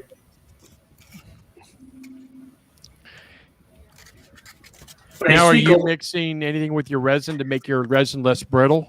Since you're Nope. only doing a 1 millimeter wall, so that means a lot of your stuff breaks off. Nope. No, A lot of my stuff goes straight into that cabinet. I print everything at 3 millimeter. I have broke so much stuff. It's not even funny with resin. That's why I started adding tenacious to my resin. Yeah, I just would- because of the sheer fact that I break so much. Yeah, I mean, Yeah, my Mars, I was going 2 millimeters thick, and on my new Frozen, I'm going 3 millimeters. Here's the latest one I got to replace. I made a Valak from the movie The Conjuring, the Nun from the movie Conjuring, and from the movie The Nun and all that. Yeah. This is her hand, and I didn't glue this piece in right here, this key, because I wasn't ready for it to be put in there permanently yet. And just by carrying it, it just popped out and went right down, and it snapped the middle finger off. So now it's given to the shocker, and yeah, it's like with this one, I actually rock on, dude. I broke the blade off on that one. Yeah. Yeah, I mean, I do intend to get hold of some flexi as well, like just for when I'm printing models out with delicate. No, you printed that one flat on the bed too, right? Yep. Everything I printed with my resin, I printed flat on the bed, and it seemed to work best because I had Rain-X on the FEP. But my question is then I put a hole on the bottom like that, but also I put one on top. Do you put one on top and then I seal it up with a flashlight or a resin? No, what I actually do is I'll go into 3D Builder and merge the two items together because the base is separate from the figure. Got it. So Got it. and then hollow. That's why everything's a millimeter. Yes. Yeah, I hate that. I hate that some modelers out there actually cut their. I mean, I get why they cut them up, but They offer should- an uncut. Yeah, they should have an uncut version in there. A lot of them selection. won't do it because they say it makes it easier for 3D printers to mass produce their model and sell them, and that's why they won't. That's why they won't offer an uncut Yeah, I mean, version. they all start off as a solid model to begin with. Yeah, I know exactly. And like I fight with some modelers, like I won't buy your model unless you give me an uncut version. I have a PO Polyphenoms. I got 3 of them. I want to print big. I want to print solid, one piece. I don't want to glue things together. It's like Archvillain, they did a beautiful model of a ship, which was a huge ship for FDM. It had 200 parts to it. Mm. And it's like, I ain't going to print them out on the FDM. And I don't want to print them out. I just want a small one But I don't want to join all the parts together because then I've got all the outer walls and everything I have to hollow and cut through and everything. Actually, this is my latest ship I done. This is the Valkyrie Vanguard Nice. from Star Citizen. This was all one piece except for the wings. But yeah. It's like I'll tell you what, when I design things, but you when you print that now, you have to add supports, right? oh yeah. Yeah, see, if I were to print that now on an FDM, I would split that right down the middle, and I could get away with no supports. Yeah. I think Yeah, that's why probably. they're doing it. That's why they're doing it. It's Well, like this one wasn't. This was all one piece. I mean, the model came from Star Citizen itself. It's their digital. They let you actually have all the models from their thing for 3D printing. They give you all the OBJ files from their video game, but you're not allowed to like sell them. So Yeah. Sure. I made me my own little. I got a Cutlass Black also that I done too. The only way you But- could sell them would be if you printed them for yourself, and then later down the road, a year or two later, you want to get rid of your models. Then technically, you could sell them as long as you're not reproducing them to sell. Well, in all honesty, you can sell any model. It doesn't matter what the dang license is, any model whatsoever. Let's don't go there. But Let's don't you go know, there. We discussed it before. Let's don't go there. oh, that's true. So That's like this one here. This one here, I would have I to try have. to play by the rules. I'd have to Oh, have nice. I like that. piles of support for this, but I split it down the middle, and I did it with an FDM with no support, and the details are nice. awesome. Very nice. Yeah, That's looks really good. So when I design something, I set it so I can split it and no supports. Nice. Is that your That looks design? really good. I've actually got the model of that. Is that your design, Nixon? No, it's not. Okay. It's a In fact, I printed this so long ago, I don't even know. I forgot the name of it. If you're going to print flat on the bed in 3D Builder, just get a square and just take a little slice off underneath the base. That way, when you've got it on your bed, when you're getting to remove it, you can easily slide your spatula underneath in. Yep. I always Smart run a idea. raft. It's I small. always run a raft, and then I always put a lip on it. I wouldn't haul Makes it anything easier. that small. I What's wouldn't the haul resin? anything that little. I'd Yeah. do it solid. It's not that much resin. I don't matter. It don't matter to me. I always just make the raft with a little bit of, you know. I mean, I guess I could try to save a little bit of, but you're saving pennies of resin, you know, versus you know. I mean, every cent counts. But yeah, I mean, it's just me. I would rather just have the convenience of I could just put my raft in, have my lip on it. I could just put my blade right underneath it, pop it off, and then I go used to to put a town Wham with the Bam sport. flex mat on my Phenom.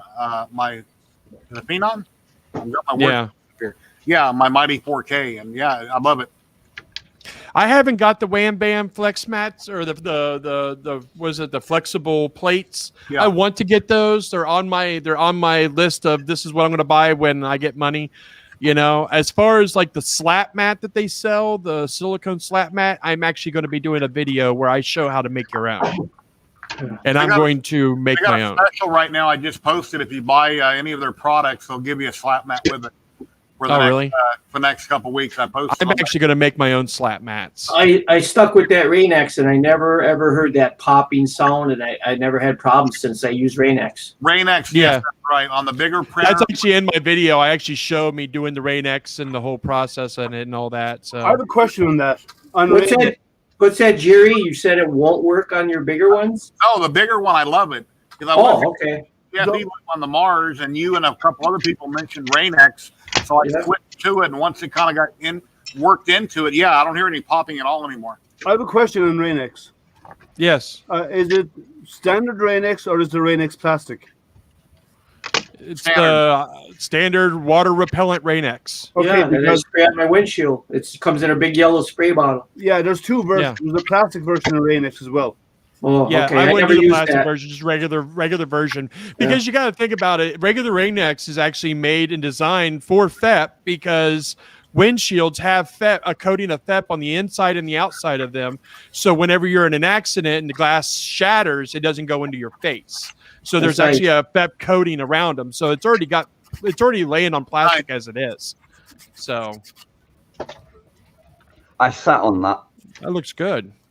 You sat on that. Yeah. That would hurt. And I was expecting it to be in 100 bits, but that's all that broke off. And that can That be ain't fixed bad. with a drop of resin and a UV light. Yeah. Yeah, that's what I'll do eventually. I'll just I gave up super gluing just because of resin. I just start using resin with a flashlight. A friend of mine, Kevin Sharp in the UK, had a Wonder Woman model, it's water washable, and I don't know if he didn't dry it out well enough or what, but he finished his model, painted Wonder Woman, and a short time later, it just broke apart on it, it just crumbled. Because I don't know if he didn't cure it properly or clean it out enough, but I've never. It sounds like the settings were not right for it, because water washable can't run like a normal resin. You have to actually increase the time on water washable. Yeah.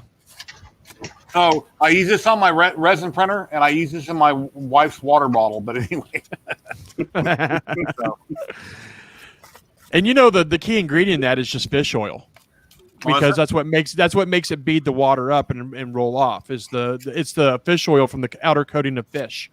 So it should with smell the scales are in. Yeah, exactly. Okay, let's smell it. I don't smell resin, but I'll smell this. Hey, you got to have a good whiff of resin before you get started. That's what It's kind of a glue odor. Blood Yeah, rolling. it's kind of a glue odor to it. Yeah. Yeah, Same thing. It's in WD-40 too. WD-40 is actually predominant fish oil because it repels water. So.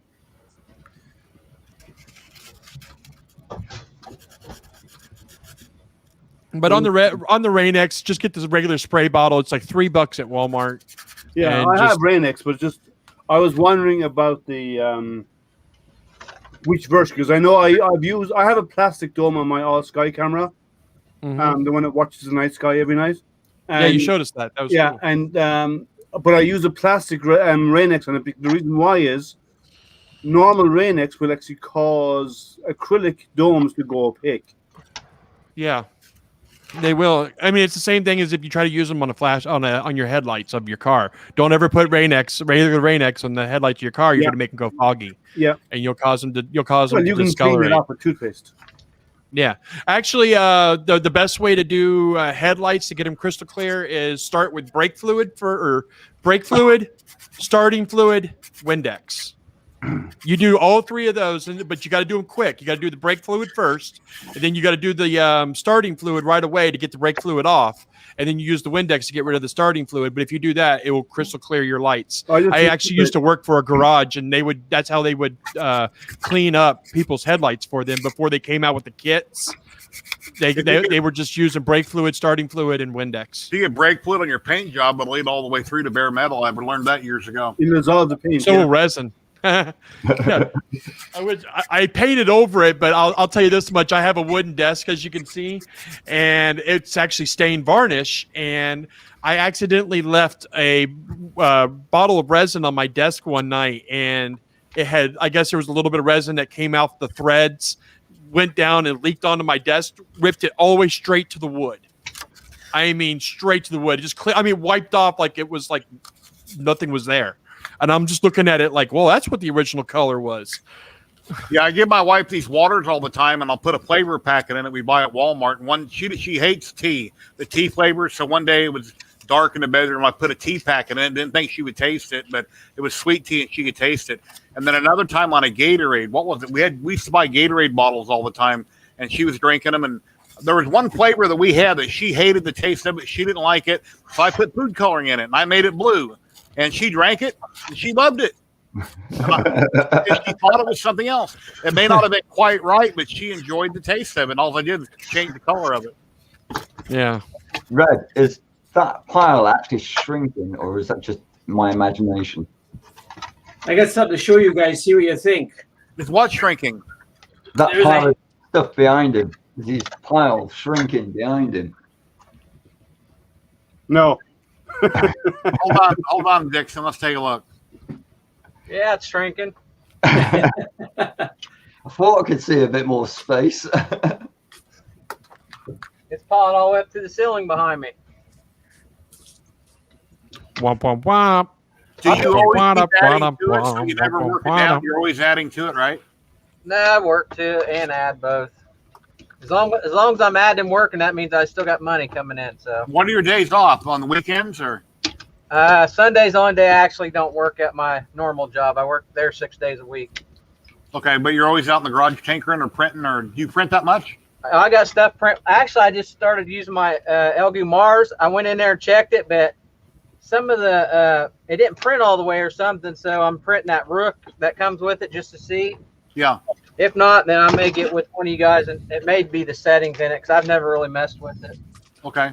No, I print there, and then I got a another job where I install security cameras, which I'm getting ready to start a big job doing that here probably next week. We got like 4 camera jobs we got to do.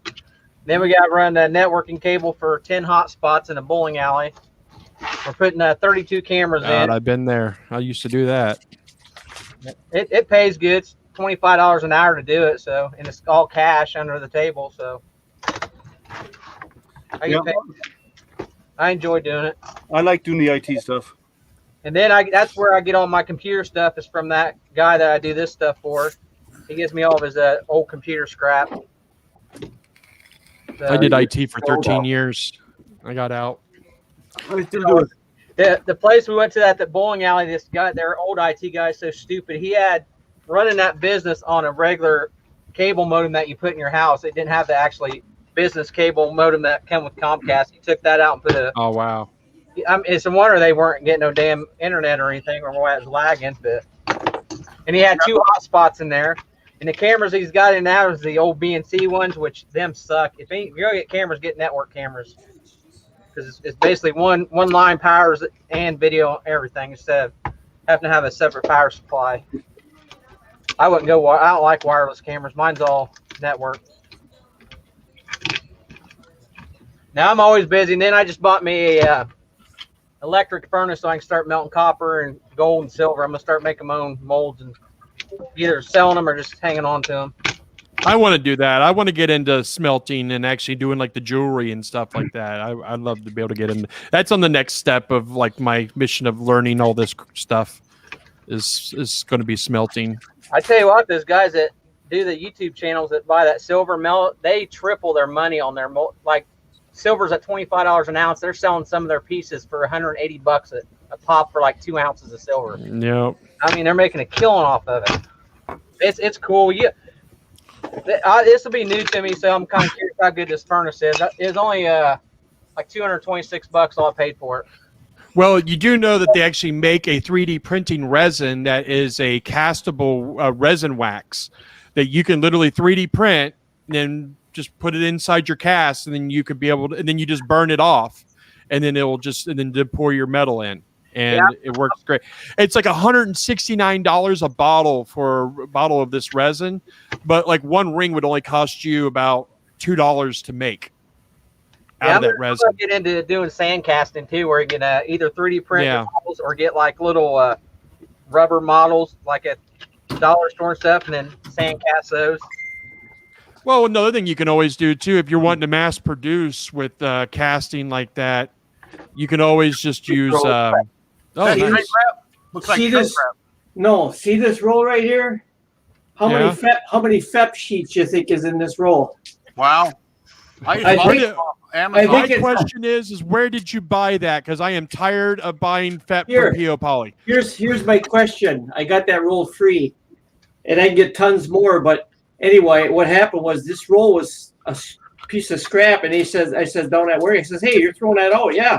You don't mind if I take it? Give me a slip and I'll take it. Oh, yeah, you go ahead, take it. Well, I peel it apart, and when I get this other sheet, I swear it's just like FEP. I think it is FEP material, because when you tighten it up, it's got the same sound as FEP. So I'm wondering, I'm going to do a test run and see if it is on my Mars. Make sure that you Rain-X, because the FEPs that you do buy from all these from these companies are treated. So if that's an untreated FEP, you're going to need to treat it, and I would definitely use Rain-X on that. Well, it's treated. Look at see the coloring. Yeah. So I'm wondering, I'm going to give it a test run, but I'm thinking if this is actually FEP. You know, a full roll like that, there's got to be piles and piles of FEP sheets there. You can make so much money with just that one roll of FEP, because I'm paying like centers, and they designed them. They said, "Hey, what's going to work for this? Oh, let's try this or let's try that." So a lot of these products are already out there for other purposes. Sure, repurposed. I would recommend sticking a proper FEP sheet down across your screen before you test that, in case there is a leak in it. Oh yeah, yep. But I tightened it up, and I'm telling you, it sounds just like a sheet of FEP. Well, if you got a resin printer and you have FEP, you know you can compare them in your hand. Yeah, it looks identical. It feels identical. It sounds identical. Expose it to resin, and you expose it to resin and UV light to see how it responds. Yeah. I'm gonna brush some on and see what it does. I think it's gonna peel right off. Well, let's hope. You know, I mean, nothing. I mean, you got a whole roll, so there's nothing harmful in testing, right? Right. Nothing to lose. My Phenon, or my Panop, what's it called? The hell do I have? My Mighty 4K. I'm forgetting the brand name. My Mighty 4K. If I ordered from Taiwan, it's very expensive for one sheet plus shipping. So I went on the Facebook group. I looked around at what different people are recommending, and they're recommending this and this on Amazon. Well, I found an alternative from another company where I'm getting 4 sheets for like $20. So that's a lot cheaper than paying, a lot more money. I would love to find a roll like that. I want a roll, Yeah. Well, I'm going to find out if he's paying $20 for 4 sheets, and I can give him 10 for $20. You know what I'm saying? Yeah. Still, he's getting a real Jerry'd be getting a real good deal. One company for one printer, they want like $25 for one FEP. And I think the Elegoo, you got like 2 of them for, I don't remember how much they were, but they're reasonable. But yeah, people are just gouging. And if you can find an alternative, they're out there. You just got to figure out what product is a good alternative where that company or somebody's buying it from that company and they're cutting them up and they got their own business going selling FEP. Sure, that's all they're doing. Or any other product. I wouldn't even sell it. I would just keep it for myself because, I'm tired of paying all that price for it. Well, something like this would last 100 years. Yeah, exactly. Especially if one roll would last me forever, and I would just be happy with the one roll. And I'd pay $100 for a roll like that. CyberDeck Cafe, hello. How are you doing? I think resin printers would have evolved by the time you even got halfway through that. Wouldn't be any. Eventually they'll learn, we don't need FEP. We're just going to use glass, which I'm surprised they haven't learned to just make that with glass in it. No, you can't. Huh? Can't use glass. Oh, no, not really. A little bit. UV light. Glass filter UV. My wife just said, "What is it? Be rude to wife day." She's in the kitchen. She's gonna ticked at me. So, oh well. I'm making dinner. When we get done here, I'm making dinner, so she'll be happy. I told you you needed a bigger shovel for that hole you were digging. Yeah. I got to get going, Jerry. Take care, Dixon. Take care, Dixon. Bye. Thanks, Thank you.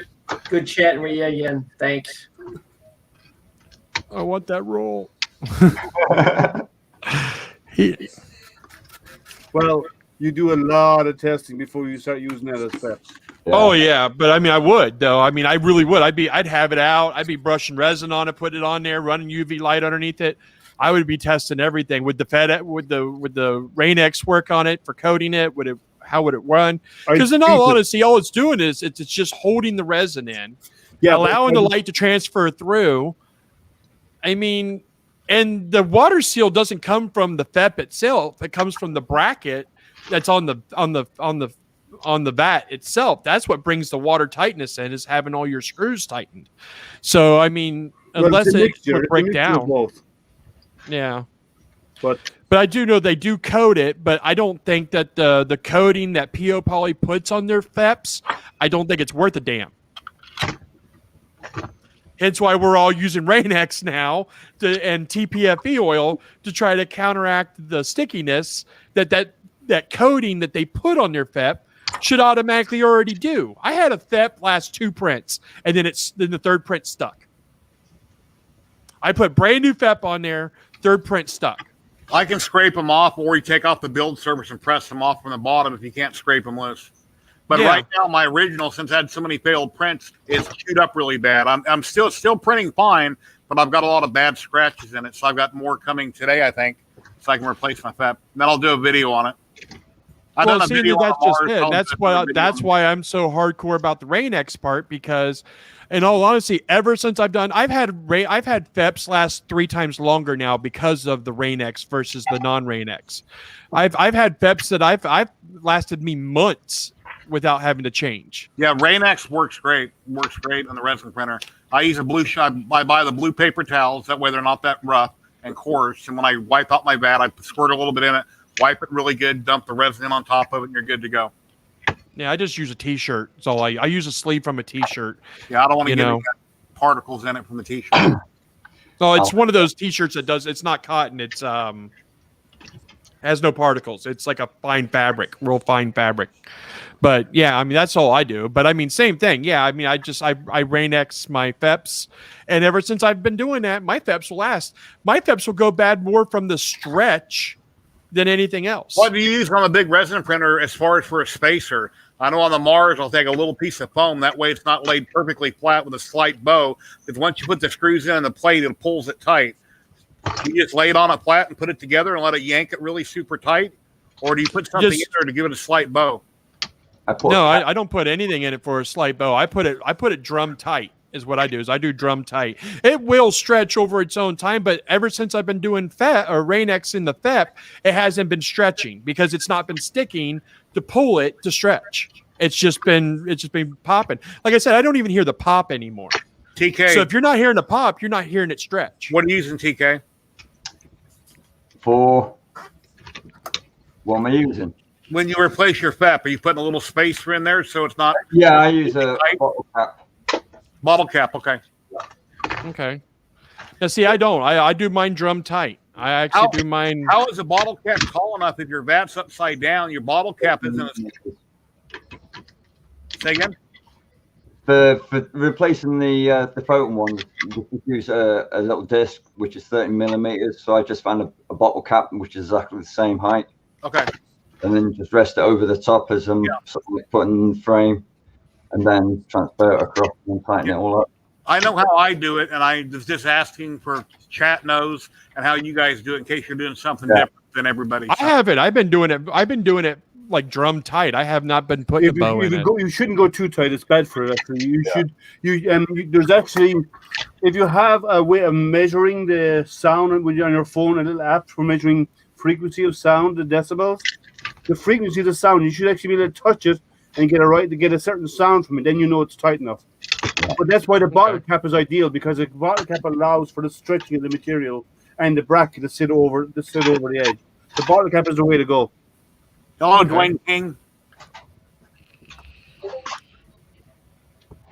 But I like the old Moai with the PDMS across it with the tilt. Yeah, I mean it's getting hard to actually find the vats. We have to start making the vats now because they've basically stopped making the old Moais. Lightspeed, how you doing? Hey, Lightspeed. You're welcome to join in and hang out and talk about what you got going on if you'd like. If you want to, here's a link.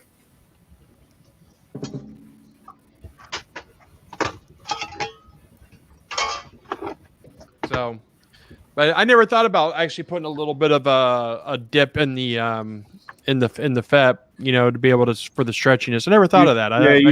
A bottle cap is the way to do it. Okay, I have to remember one that. Thing you have to remember about a bottle cap is some of them have they have a little piece sticking up in here. Yeah, you got to watch out for that. Peel it off with a blade or some sandpaper or whatever, like really fine sandpaper. Wear that down, make sure it's smooth.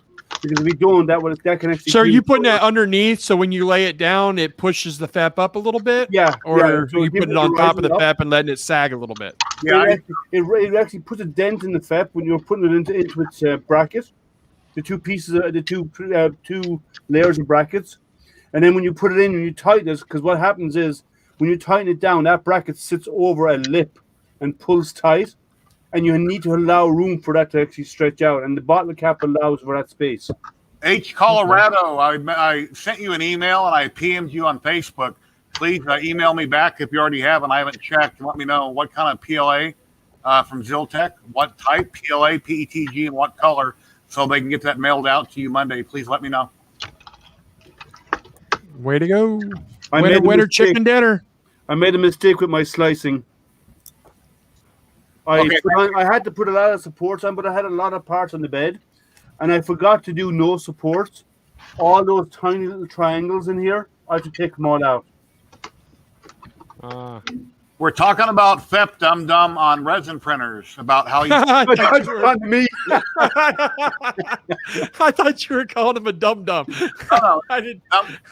his name is John, but his YouTube I know, yeah. Dum Dum. Yeah, But I was just talking and you said dum dum. I said, what? that was just hilarious. Yeah. Good timing, Jerry. Good timing. Oh, that's funny. Yeah, my wife says you interrupt people on your stream. I said, well, sometimes I have to. Well, I don't care if you interrupt me. That doesn't bother me any. I'd raise my hand. I'm married. I'm used to being interrupted. Yeah, see, Matt's being a good boy. He raised his hand and asked for permission. We get multiple people on stream wanting to show things, so I kind of pick and choose, and I see everybody. When I can, I'll throw it up in the left corner, and then you got a kind of a clue of what's coming next, and I try to full screen you. Oh, do you guys see this pictures of mine? Which one? know? The universe one. Yes, you've shown that one before, I think. Yeah. Yeah, I think you showed it last Was that week. lithophane? Oh, it's Matt. No, I didn't. Oh, yeah, I've seen that one. Yeah. Yeah, Matt does tons and That tons looks and really tons of lithophanes. Yeah, I do lithophanes also. Back of it. That's what I started with my business, was a lithophane business, and then I decided to go outside lithophanes. Matt is That the looks lithophane awesome. king. That's how I announced Matt as a lithophane king. Oh, that's pretty. I love that. That looks really good.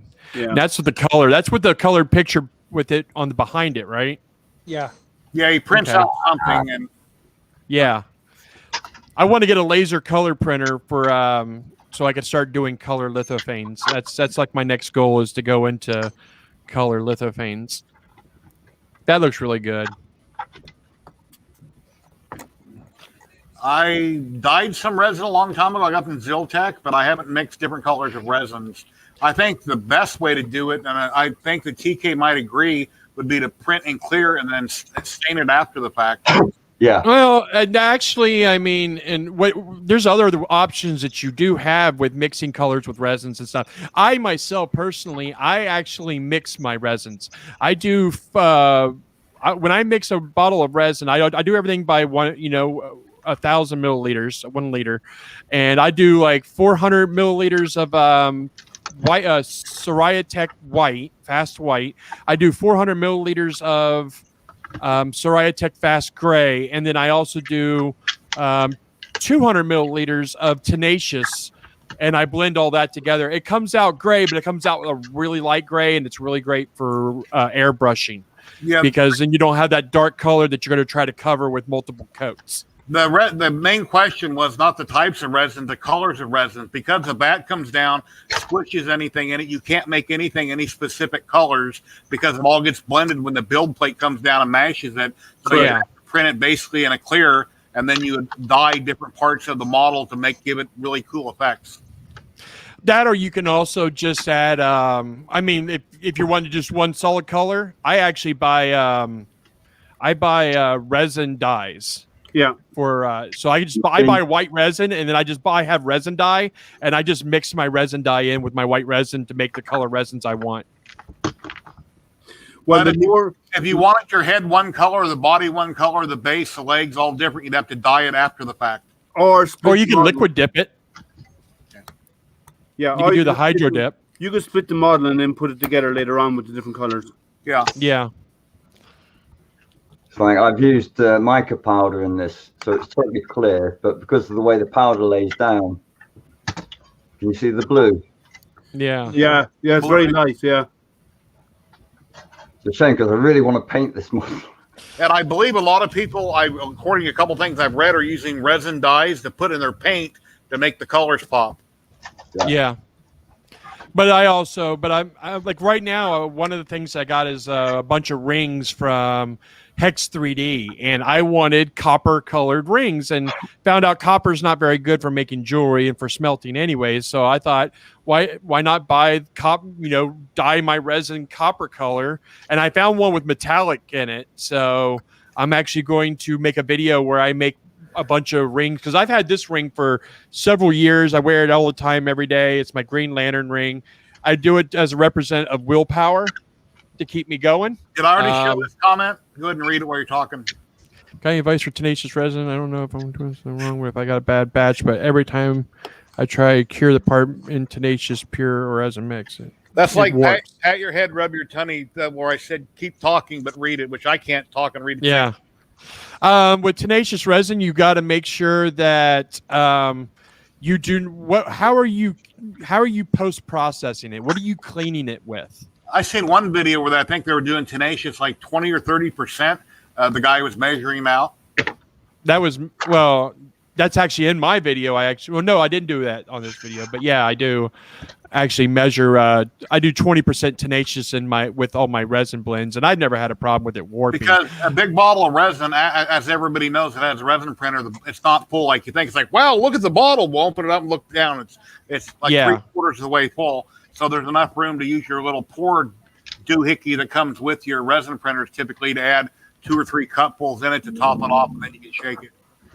You could generally add about 200 more milliliters to it, and now add it as a 18% blend. And tenacious how much you high tech is like $70 or something. $65. $65 is what I've been paying. Now they got a new one coming out now. It's a ultrasonic white resin. It's like $75, but it's got a higher temperature resistance. It'll actually do a resistance up to 220 Celsius. Can pigment powders be added to clear resin? Yes. Yes. Make sure that the granule size is really fine, though. Yeah. I clean with IPA and mean green. Don't do tenacious and mean green. You have to do straight IPA with tenacious. Now, if it's got a tenacious in it, you could do mean green, but if it's a straight tenacious part, it's got to be IPA. Mean green won't handle tenacious. It's got to be straight IPA. What'll happen? It just won't. It won't get the resin off. It won't get the excess resin off. Okay. So I learned that one the hard way. I go to mean green and my ultrasonic cleaner just to assist. And then once that's done, then I shake it out really good, get the model cleared out of any wet resin, and then I go to IPA and clean it really good in IPA.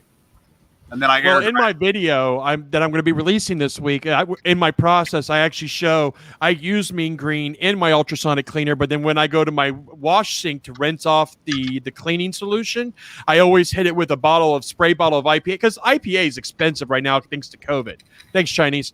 And it's stupid expensive for IPA anymore. And so it's easier to be in a spray bottle that you can coat and wipe or brush with a soft brush and get that cleaner off than it is to try to fill up a vat or a bucket or something with IPA that you're going to have to throw out because you've got so much crud in it, that you're going to have to recycle anyways. So I just use a spray bottle is all I use with IPA in it while I'm in my rinse process. So I'll hit it with the water, rinse off as much of the excess cleaner as I can. Then I hit it with the IPA, and I just take I got gloves that have a textured palm to it, and I just kind of rub it all over the model, and it just scrubs right off. And when I come out, I don't have any stickiness whatsoever. Jerry, even with tenacious prints. I need to drop off, Jerry. I'm sorry. How long more will you be on for? It's 2 hours now, and another hour or so. Okay, I might be able to come back within the next 30 minutes or so. Okay. Okay, sure. Thank you very much. I can't wait to see that Mars rover when you get it done. Yeah, neither can I. All right, guys. I'll be back in a while. All right. Have fun, man. Bye. Yeah, once I rinse out my resin prints and IPA, I got a plastic eyedropper. If I can't get enough IPA in it and shake it out multiple times, I'll take the eyedropper and squirt it in and help flush it that way. Yeah, I mean that's generally what I'll actually just run. Like I got a little thing that I just squirt some IPA. I don't put a lot of IPA in it though, because the more IPA, the more rinse off you're going to get. And I have found that if you don't get all that IPA out when you're doing your rinse, it will leak out your drain hole, and then it'll harden in your cure process. And I've had that problem. I let them completely dry 100%. I shake them all the way out. The next day, if I can grab the model and shake it on a paper towel and it's still wet, I'll go over to my airbrush and turn on my airbrush, and I'll just hold them on it until I completely dry that out. And once I'm sure it's dry, then I can cure it. Because I use supports coming straight down, and I use a hairdryer to actually remove the supports. You'll also find that after you've washed your model, if you just use a hairdryer on your model it'll dry out the IPA inside the hollow. It'll heat it up enough, you mean? Yeah. As long as you don't get it too hot, I guess. Yeah, you'll be fine with it. Well, resin isn't actually heat reactant. I mean, you can actually see tests of that. They've had it up to 180 degrees Celsius. Okay, It's still not. It's still not even warp. I mean, resin, like these wings right here. Once they dried, I got done cleaning them in IPA. I stuck them out in a chair out back, but put them in the sun for 10 minutes on both sides to cure them. I didn't want to mess with my lights, and I just put them out back. So, and also about the question about the tenacious warping that I have for the guy that asked. Another question is in your post process, what temperature of rinse water are you using? Because that's something that will cause warping in resin prints. Is if you're using too hot of a wash or rinse, you should only be around 36 degrees Celsius or 75 degrees Fahrenheit when doing your rinsing and your post-processing of your resin print, because I have found that the hotter, the worse. And I've actually had warping where, because I used to run my ultrasonic cleaner at 50 degrees Celsius, which comes out to, I believe, 103. It was real hot, and my prints were just warping like crazy. Once when I dropped it down to 36 degrees, which is ambient room temperature, I start having nothing but success, and I never had any more warping after that. So Marcus, all the internal layers, like on this wing, they're cured as they're printed. That's how it formed. The only thing it's not completely cured would be both outsides of it. Sure, clear resin would probably cure quicker, but it doesn't matter because internally it's already cured. If you have a hollow model, then now, of course, if it was a clear model, you might be able to maybe cure the inside better that way because the light would beam straight through it. But yeah. I just run a UV wand up inside my my drain holes. Yeah, so it's just like a little fiber optic that I got coming out of a flash. I learned it from a YouTube video. I think I said that before. I learned it from a YouTube video where a guy. It's like a cheap little $9 UV flashlight. You 3D print a little cap for it, and then you just put this fiber optic strand in it. It's like a 4 millimeter fiber optic strand. You put that up there, you can run it right up inside your hole, and it will cure the whole inside. Yordi, how you doing? If you would like to drop in, Yordi, he's an awesome, funny guy. I had him on a live stream a while back. He might drop in. Go ahead. I randomly interrupt people. So go ahead. No, you're fine. So I was just going over the inside curing. That's how I cure my insides, is with the fiber optic wand that I made. Yeah, I bought a little UV light. I bought a pack of them off Amazon. I hooked it up to a little capacitor and a battery, and I would stick that in the back of a model. But I haven't done that in a long time. I usually just air them out really good and then cure them. If it's a base to a model, I don't plug up my drain holes. If it's an arm or a head, if they're not completely dried out, I just leave the holes. I don't fill them. Well, when it comes to figurines, like what he's doing, I generally will not hollow them out because I have broken off so many. As you can see, I have broken off so many pieces. I do not hollow nothing. But that would have broken anyway because that's not hollow. No, it's not hollow. These wouldn't be, but like I have like all kinds of things that I've made hollow. I actually when I do my hollowing, I run a 4 millimeter wall. It gives it weight. And it still hollows it out, but it gives it a little bit more weight and denseness. And it takes like the smaller pieces where it would normally hollow and it wouldn't be hollow. And it makes it a little more structurally sound. But of course, I also add tenacious too. The one thing I forgot to mention is that I actually, even though it's a 1 millimeter hollow, I do actually use the ZYLTECH internal support system. Okay, yeah. Yeah, Cyberdeck, you're welcome to drop in. We're talking about hobby type stuff. And Matt, is your mic muted? No. Okay. No, Which is I'm one gonna say thing I love goodnight about now, live and I'll see you guys next time. Thank you very much for letting me come on. Oh, well, thank you very much, Matt. You're always welcome, and thank you for showing us your printers and your little things. Yes, they look really awesome. Good job. Thank you. Maybe we can talk about send me a friend request, Chewy. Yeah, definitely. Let me see here. Honestly, if you just type in Chewy spelled the way it's spelled right there, CHUEY, I'm the only one that's named that. Chewy Demands. You'll find me. It's a lot easier than finding that. So Yeah, both of you guys are on my Facebook group. Okay, yeah. You'll see me posting there. I'll definitely once I see your name, if you haven't friended me, I'll send you a friend request. But yeah, you'll see me. My name's on there. Like I said, if you spell that out, you'll find me because I'm friends with Jerry, so I'm sure we're mutual friends. So All right, I will definitely. find Yeah, because I'd like to learn a little bit more about that color lithophanes and stuff and learn some stuff from you. Awesome. So let me blow this up here. And there was only 4 left. Then there were 4. But more will be jumping in. They always do. So, hey, I'm only up here because my wife kicked me out of the living room because she's mopping. Oh.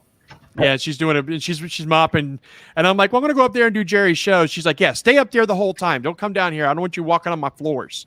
Yeah. So, I just stay out of her way. Yeah, I remember my second job when I was 16 years old. I was mopping this grocery store, a real small mom and pop type grocery store. We were almost closed, and here comes the shopping cart down the aisle that I just mopped. You know. Anyway, black wheels on a floor don't work. You know, I'm looking at all the stuff that is behind red light there, and I'm just like, man, I'd love just go through there and dive into all that. The next print will be the Rat King from the arch villain. Hey, Chewy, here I got something for you. It might bring back memories, or I don't know if you've ever seen this Motorola cell phone. That looks the original, the second cell yeah, phone, the brick, and then that one. Yeah, you put that I on had eBay. the next one up that had the 3 orange fast dials on the top of it. That was my first cell phone. I've got probably about 400 laptops in here I still got to tear apart. Those take longer to tear apart, though. When I used to work for a company called car-part.com, it was the first website to ever link together all the junkyards in the United States, all across the United States. And that's what they do. Like, you can go on there and you can find insurance grade car parts for your car, and it's actually coming from a junkyard, but it's actually legal for insurance to use. And they had this whole inventory system. It's an amazing system. I actually used to work for them in the IT department, and we helped do the network infrastructure. And a lot of the junkyards can't have processors with fans on them because they're out in the middle of the desert. It's really dusty, it's really dirty, and they can't have anything that requires fan cooling. So they buy a lot of the old computers up and old processors up, and they actually still implement them to this day to a lot of junkyards out there that have them. We used to work with Orion. That's from Sanix. I just showed you the wings. That's a model I'm currently resin printing. And then I've got work to do on my droid, and then I'm working on my Black Panther. I showed this earlier. I got to finish painting on the Black Panther. Now, one problem I had is in my video, I haven't put the video out, but I was taping this. I glued the arm in its socket. I super glued it, and I used my spray activator, which cured it instantly. And I realized that the sword and the fingers embed into the chest. So instead of having it tight like this, I got it out here. And it's like, son of a blankety blank. So I'm trying to figure out how I can fix that, but I've already painted it, and I think if I heat up the resin, I don't know if I can bend that in or not, or if it'll mess the paint up. You should be able to. And we got another man popping in here. Hello. How you doing, Cyberdeck? Hey, how you guys doing? I'm good. Nice to meet you. Yeah, Jerry, I actually used to chat with you a bit. One of the old resin printing groups on Facebook. It's been a few years, though. All right. I like that background you got. The black Thanks. and the yeah, orange. You know what? They're acoustic tiles. So like this room has a really bad echo, and it actually helps a lot with that. So what all do you do? Do you resin print, FDM print? What do you like to do?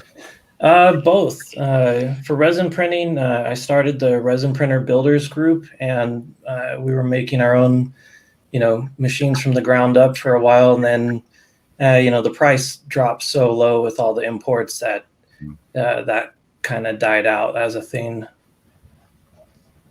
Hey, if I can make my own bigger one, I would. I really, really would. Yeah, you can. It's just a little bit of work and a couple grand. filling the buggers up with resin that puts me off. I'd love to take like a 75-inch LCD screen off and then just turn that into a resin printer.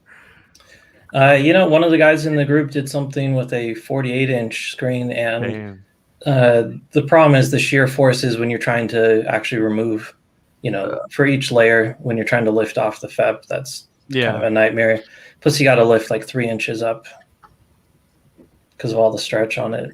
Yeah, I've had Bellevue Mars since they came out, and I've done a couple hundred prints, and I had maybe 2 failures. And then when I got the Phenom Mighty 4K, it's like I didn't know what I was doing. I kept having failure after failure and nothing but headaches. Then all of a sudden one day, either the resin or the printer just all of a sudden got better, and it quit screwing up, and now it prints nice. And when I first got my Phenoms, man, I was cussing like a sailor. I was. Yeah, I remember that. You wanted to get rid of them. You were regretting buying them. But one day, mine just started printing great. Yeah, I've got the original Mars, and then I picked up the Mars 2 Pro recently. Having that monochrome screen is awesome. Yeah, I want one. Cut the print time down so much. I got mine set at 3 seconds. My new one, I think it came recommended at 2.5. I kicked it up to 3 seconds. My penetration depth, I increased by 5. They still break off clean, but I was losing while it's happening. Everything would stick on the build plate. You'd have all these supports, but then where's the model? Everything was pulling off the supports. So I kicked up my exposure time, like I say, to 3 seconds, and my penetration depth, and it seemed to have solved the problem. I'm sticking with ZYLTECH. I've tried a bunch of other resins that work fine in the Mars. This one seems to be finicky. I'll just leave ZYLTECH in it. Well, my Mars, I have not had a bad resin yet. Honestly, I've used all different kinds of resins, and I actually just had my first failure. With it just failed on this last print I just did, and yeah. Awesome. Yeah, so far with the Mars 2 Pro, I haven't had a single failed print. Running at like 2.4 seconds on the cure time, just a hair under cured, but I'm running at 0.3 layer height.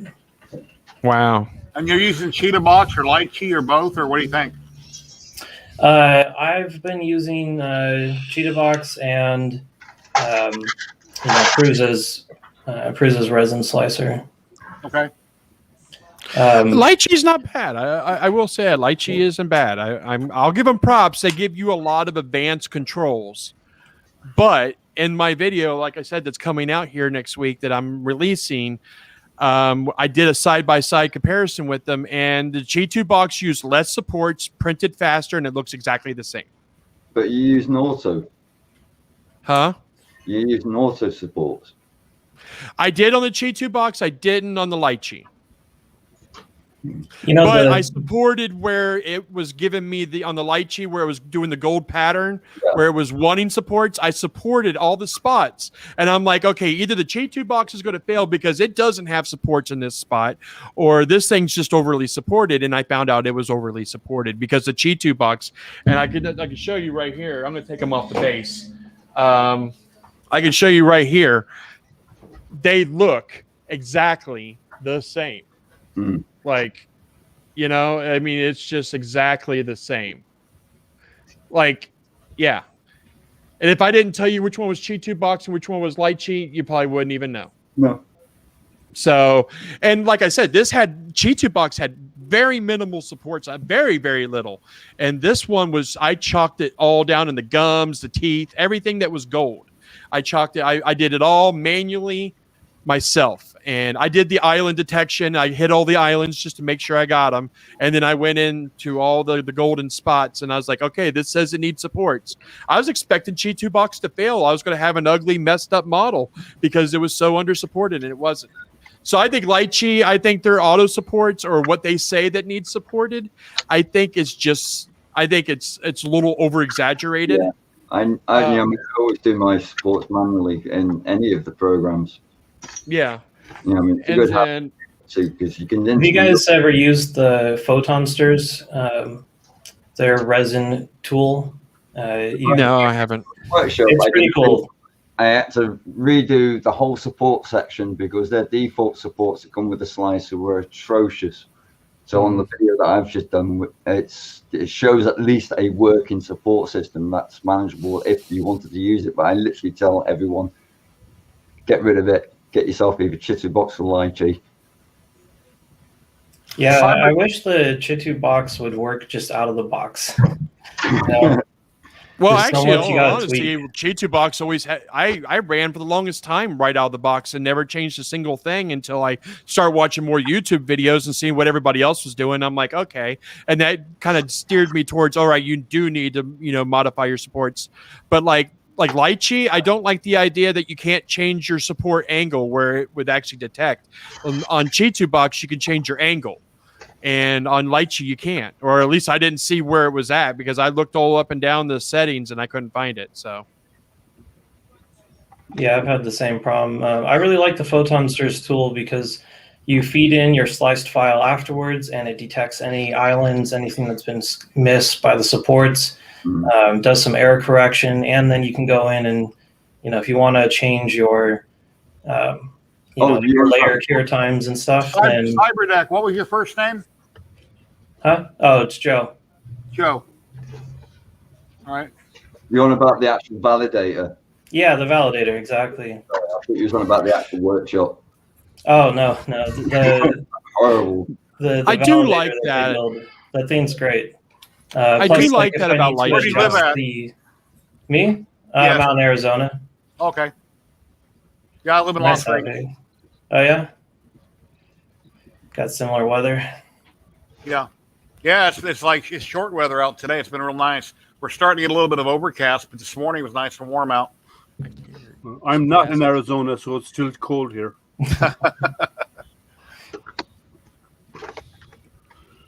Sorry, my wife was trying to talk to me, and I got earbuds in underneath my helmet, so I can't even hear her at all. Like just send me a message. That's just your excuse. And I'm sticking to it.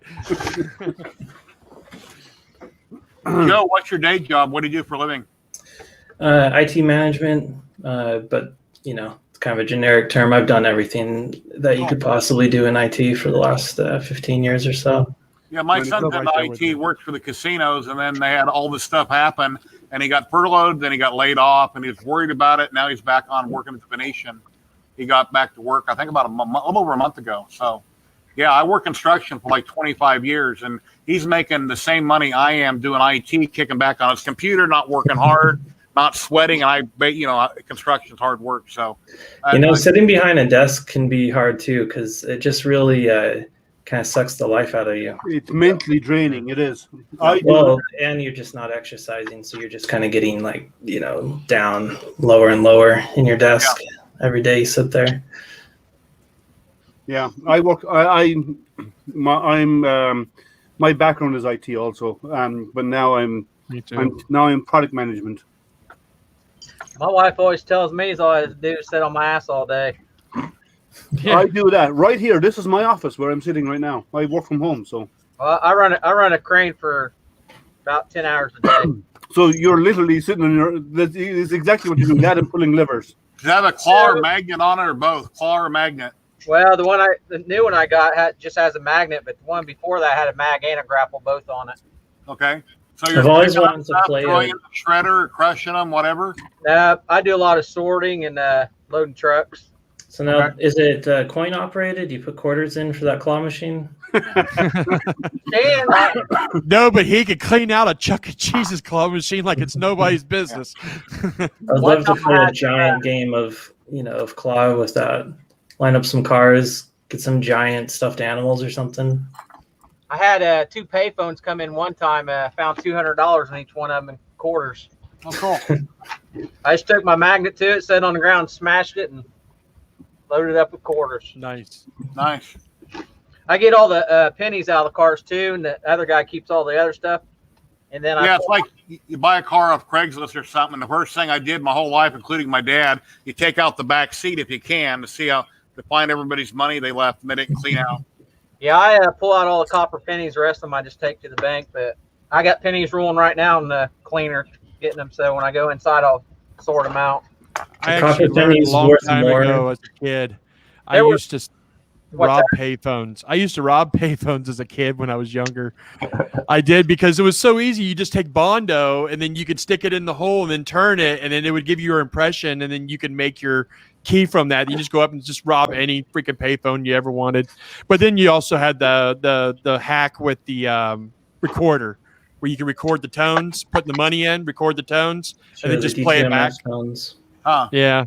And to the federal agents that are listening to this stream right now, you know where to find them. Yeah, I live in Texas. Yeah, let's don't talk about illegal activity, sex, or politics. I'll add that one to it also. Or religion. Yeah, I'm gonna have to shoot because I am starving and it's nearly 1 o'clock in the morning. It wasn't illegal. It was on the movie. Thank you very much for coming on. We really like seeing you. It's been a little bit. You're always welcome. Been a while. All right. Take care. Take care, everyone. Nice to meet you. All right, later.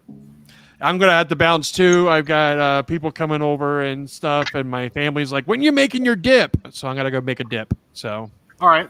Well, thank you my very chili much, dip. Chewy. I really like seeing you. You're always welcome to come back on whenever you want. Awesome. Thanks, guys. Thanks, everybody. Take care. See ya. I can stick around for a few. Yeah, I'm doing that print cleanup, so. It's the funnest part, right? Well, yeah, I'm doing the Mars rover, the Mars Perseverance rover. Nice. So it's about 60 pieces in it. And Joe, behind you on the wall, did you 3D print those, or are those painted or cut out, or wood, or what are those? They're just a cheap order from Amazon. They're acoustic tiles, so they're like about 1/2 inch thick of some kind of a spun fiber. Okay. They actually work pretty good, and they're all Velcroed on too, so I can change them around and change the pattern whenever. Oh, nice. They all fit the same Velcro pieces. It helps though. There's kind of an ugly wall, and it echoed really bad in here. Want to get something up. We just did a 7-hour live stream last week for our virtual conference. It was called VertCon 2021. And so I want to get something, set up for a little better lighting and stuff. If you'd like to share your screen and show any video, you can welcome to plug yourself. It's not a problem. If you just anyone wants to search VertCon 2021 or the Cyberdeck Cafe, we've been doing some live streams, and every 6 months we have a virtual conference. This was our second one. And we make cyberdecks, which are like custom computers that, custom portable computers out of a kind of a sci-fi imagined world. Is that what Jim has been showing on EduTech lately? Yeah, I was on with him, actually. We did a whole cyberdeck episode. And he was on VertCon last week with us. Okay, then I would have watched. I've seen it. Yeah, he's a good guy. Let me share my screen here. And we had Pooch on as well. I can show you. Actually, I've got one. It's partially assembled right here. There goes a couple cables. This one is for the Pi 400. So got a screen, got a place for the 400 to go in there, and battery and power supply and stuff go in here. You do Pi computers then? Yeah. So here's the Pi 400 with the one job. Yeah, I'm a big fan of Pis. Kind of fits in there, and a couple other panels go on it. Yeah, I'm a big fan of using Pis. I use them for everything. I like doing the mixed prints too. So like got resin in caps on this, and then FDM for the rest of it. Very nice. Cool. Yeah, it's fun stuff. We got a good group of people too. We have a huge Discord. I think we're up to 1,300 people now in the group. If you get any computer scrap, I'll take it. I'm running a little low right now. What state are you in, Red Light? I told him, I said, if he gets any computer scrap, I'll take it because I'm running a little low. No, I said, what state are you in case it needed to be shipped to you? I'm in Indiana. All right. It looks like your whole wall is built from computer scrap. Yeah, here it is right here. Yeah, it's my website. We made this so that the community members would have somewhere to post their projects and, software projects, hardware projects, or just short stories, kind of fan fiction. So there's a bit of everything in there. Anything in particular I should click on? Click on the Blastos Metal. That one's a great build. Third one in from the top there. Okay. He just finished this one a couple weeks ago, and it's a pretty cool machine. It's got like a 10-inch screen on it, custom joystick, mouse, custom keyboard that he hand wired, and Raspberry Pi 4 crammed in there, battery, all that stuff. It's kind of fun, you know. If you ever wanted a purpose-built laptop of sorts, then this is how you do it. Yeah, I'm thinking of putting a screen on my Pi because but to be run off a 12-volt battery, because I use my Pi for astronomy a lot. So it'd be outdoors, I suppose. So I need something that's going to be waterproof. Because you get moisture building up in it during the night.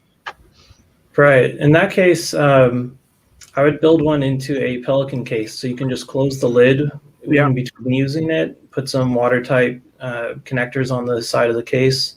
I do that right now. But the problem is, I have to mount the Pi on my telescope. This is what I use right now. Hold on, I'll show you. Don't worry, it's okay. You can leave that main up. It's not that big.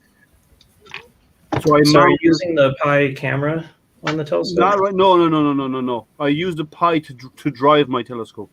Oh, okay. So the Pi is my go-to system. So it tells the telescope where to go, and the same Pi does all my imaging runs for me.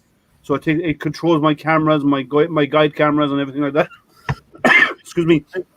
It controls my main camera, my guide camera, and so it tracks the objects, and then takes the photographs for me with the right exposure. It'll change my filter wheel depending on how I have it set up for the different filters, all by a Raspberry Pi, the 8 GB version. Yeah, for something like that, I would throw it in a waterproof case and then stick a 40-pin DIN connector on the side, so you can route all of the GPIO, USB, anything you need to the outside and have it all sealed up. Yeah, mine's all USB. Yeah. Maybe throw some desiccant in there so that it doesn't have any moisture condense that's already inside the case. Yeah, that's where I'm going with it right now. Right now, I'm mounted on the outside, but. What you got, Kenny? A new camera for my Raspberry Pi. We got the HD. Nice. Yep, I got the HD. Very nice. I just got to get it hooked up now. Turn up your volume a little bit, or maybe I can increase it. What's that? Turn my volume up? That's better. There you go. I'm on my mixer. Does it make a difference this time? Sounds good over here. Yeah. Sounds good now, yeah. Okay. Yeah, I'm on my mixer board. What mixer you got? A L8, Zoom L8. Okay.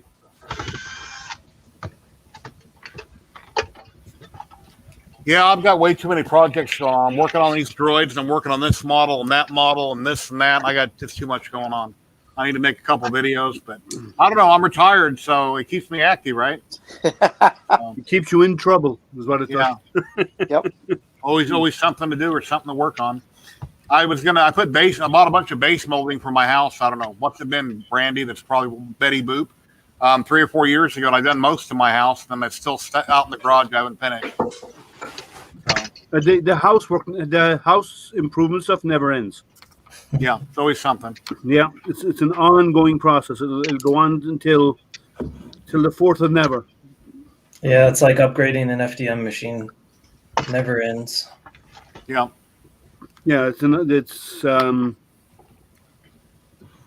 house stuff is. Does anybody here know? I have a Stream Deck that I bought like a year ago. Yeah. And I wanted to play through StreamYard. I need to get sound, so I'm thinking I need to get a virtual mixer or something. Jim does it, and I messaged him about it, and I got a generic answer like he didn't know. So someone else must have set it up for him. But my Stream Deck will not play any sounds that I play. I can hear them through my speakers, but I can't pipe them in to StreamYard. And so you could use VB cable. It's a software package you install on Windows if you're using Windows. That lets you set up a few virtual connections, so you can pipe stuff around the way you want, or run OBS. Yeah, I have OBS. Right. So you're running everything through that first and then out to StreamYard? Yes, I've virtually, yeah. But then when I hit the button, I can't hear it in StreamYard. Huh. Weird.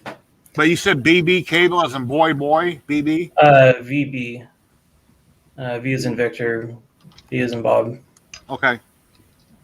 That's what I was using previous to using StreamYard. Like I use it if I want to play audio for like a Discord live stream. It's kind of a hassle to get the get the screen sharing and audio working where I can hear it on my end and have it broadcasting. Okay. So I run the VB cable and just route it to a couple different places. And the best way to test it would be to go private, let it tape on YouTube, then I go and listen to see if I can hear it. Yeah, just do like an unlisted YouTube video so that you can see it yourself. All right, thank you. It's pretty good software. It's free too. Okay. Yeah, I've heard about Banana and another one I think it's called Potato. They're virtual mixers, and I think they do similar things. I don't really know, but I'll look into the VB cable software tonight. But I hope that fixes it. I really appreciate it. Yep. Sometimes I wish if I knew if somebody could not virtually, but remotely come into my computer and they could tweak all my stuff and get everything up and working, and then I could just sit there and hit a button they want me to check things, but I don't know if that could even be done. Yeah, totally can do that. Yep. OBS, I tape all my videos through OBS, then I throw them on a flash drive, I take them to my main computer, which is better than this one, and then I edit everything that way. Yeah, I've been working on my workflow for recording videos. So far, we're just doing live streams because I don't really have the recording part down. Can a person do that with Stitcher? I don't know what Stitcher is. Do which with Stitcher? What's that? Do what with Stitcher? Have it set up for your meeting and whatever on Stitcher. And then route it out to different. I don't think you can do that. I don't think Stitcher does that. Oh, okay. OBS is the best way to do it. On my StreamYard, I pay $25 a month. I pay monthly. I got a delivery. Just a second. I'm going to mute myself for a minute. Jerry's getting more toys. Yep. It's got another printer coming. Must be a Saturday. I have another one coming in the next week or two, I think. Well, they said it'll be in a week or two. Let's see if it actually happens. My most recent acquisition was a Tronxy Core XY printer. So basically, I'm stripping it to the bare metal and completely rebuilding the thing because it's garbage. Yeah, I have no Tronxy machines. They're... Oh, no, I lie. I have a Tronxy resin.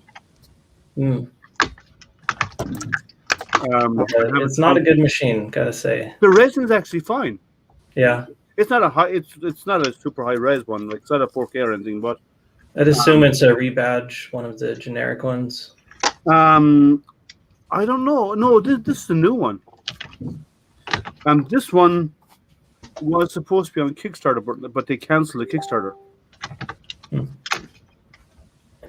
So I'm probably one of maybe about 5 people that actually has one. Oh, so it's for one that like a failed Kickstarter. Then. Yeah, well, it's my theft that I ordered off Amazon. It was actually funded, and they canceled it, even though it was funded, which is kind of unusual. It was fully funded. I think it was funded by like 400% funded. And they canceled and hopefully refunded everybody? Oh, yeah. Well, you see, the way it works with Kickstarter is they don't get a penny until it's fully funded. And when the Kickstarter is over, then and only then does the money transfer to them. Nice. Yeah, so cool. There's like four or five of them in here for $20.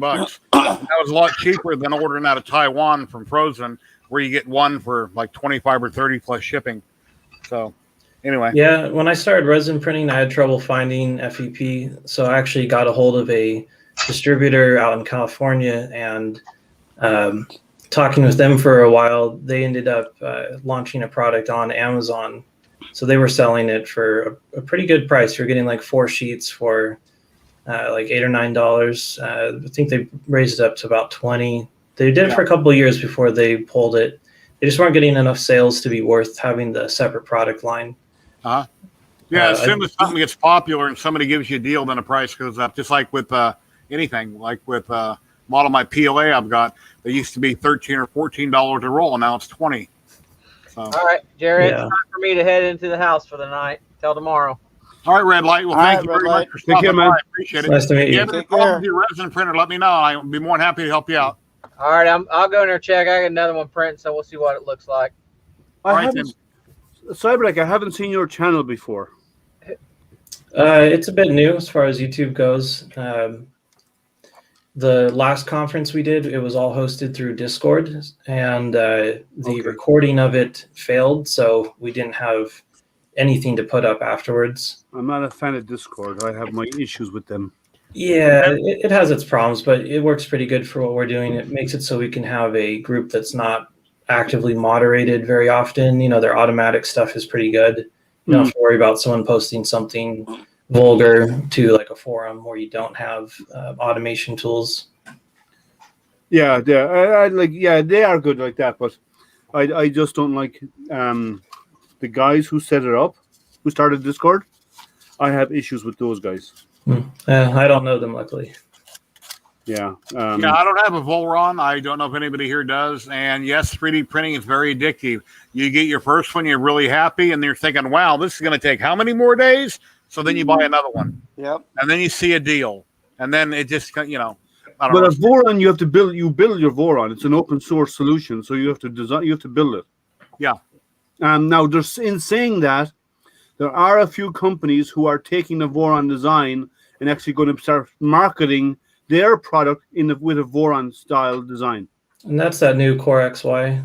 It's Core XY. Voron is an open source project. It's Core XY, but the X and Y moves up in Z. The Z bed is stationary. Or your bed is stationary. Yeah, interesting. So the bed never. So you're the only thing you're moving is the X and Y. It moves up as a unit, and that's the Voron design. So there is some companies who are starting down the route of taking the Voron style of moving the X and Y and leaving the Z bed stationary, which would be great for product because it never moves. Right? Your part that you printed stays stationary forever. Right. So if you print something that's pretty large, then you don't have to deal with all that mass. You have no issues with momentum or anything like that of the parts moving around because you don't have a bed slinger. Like the Ender 5 Plus is a bed dropper, right? So the Z drops, and the X and Y again move, but and that's fine because there's no slinging the weight of the bed around. Yeah, I showed these off earlier. These are printed on the FL Sun Q5 Delta, and the prints came out perfect. And as far as for the build volume, I'm perfectly happy with this. That's about as big as it can do. Of course, the base is bigger, but as far as height, this is all that it can do on the Delta. But yeah, beautiful quality. Yeah. Yeah, the Tronxy I'm rebuilding. I was just gonna say the Tronxy I'm rebuilding. It's 320 by 320 by 400. I have yet to actually try printing something that large because the prints off of it have been kind of hit or miss. It's getting completely gutted and just rebuilt. It was a cheap machine. I figured it wouldn't work very good, and hey, I was right. It'll be fine. It's a base to build on, right? Yeah, it's a good frame. I mean, I added all the parts that I can keep from it, and it would have cost more to buy them separately. Look at that. There's a serious Stream Deck. That's his audio mixer. That's my mixer, yep. Do you do a lot of streaming, Kenny? Yeah, I have a podcast show. Okay, cool. What's it called? It's Ken Brick's podcast show. It's on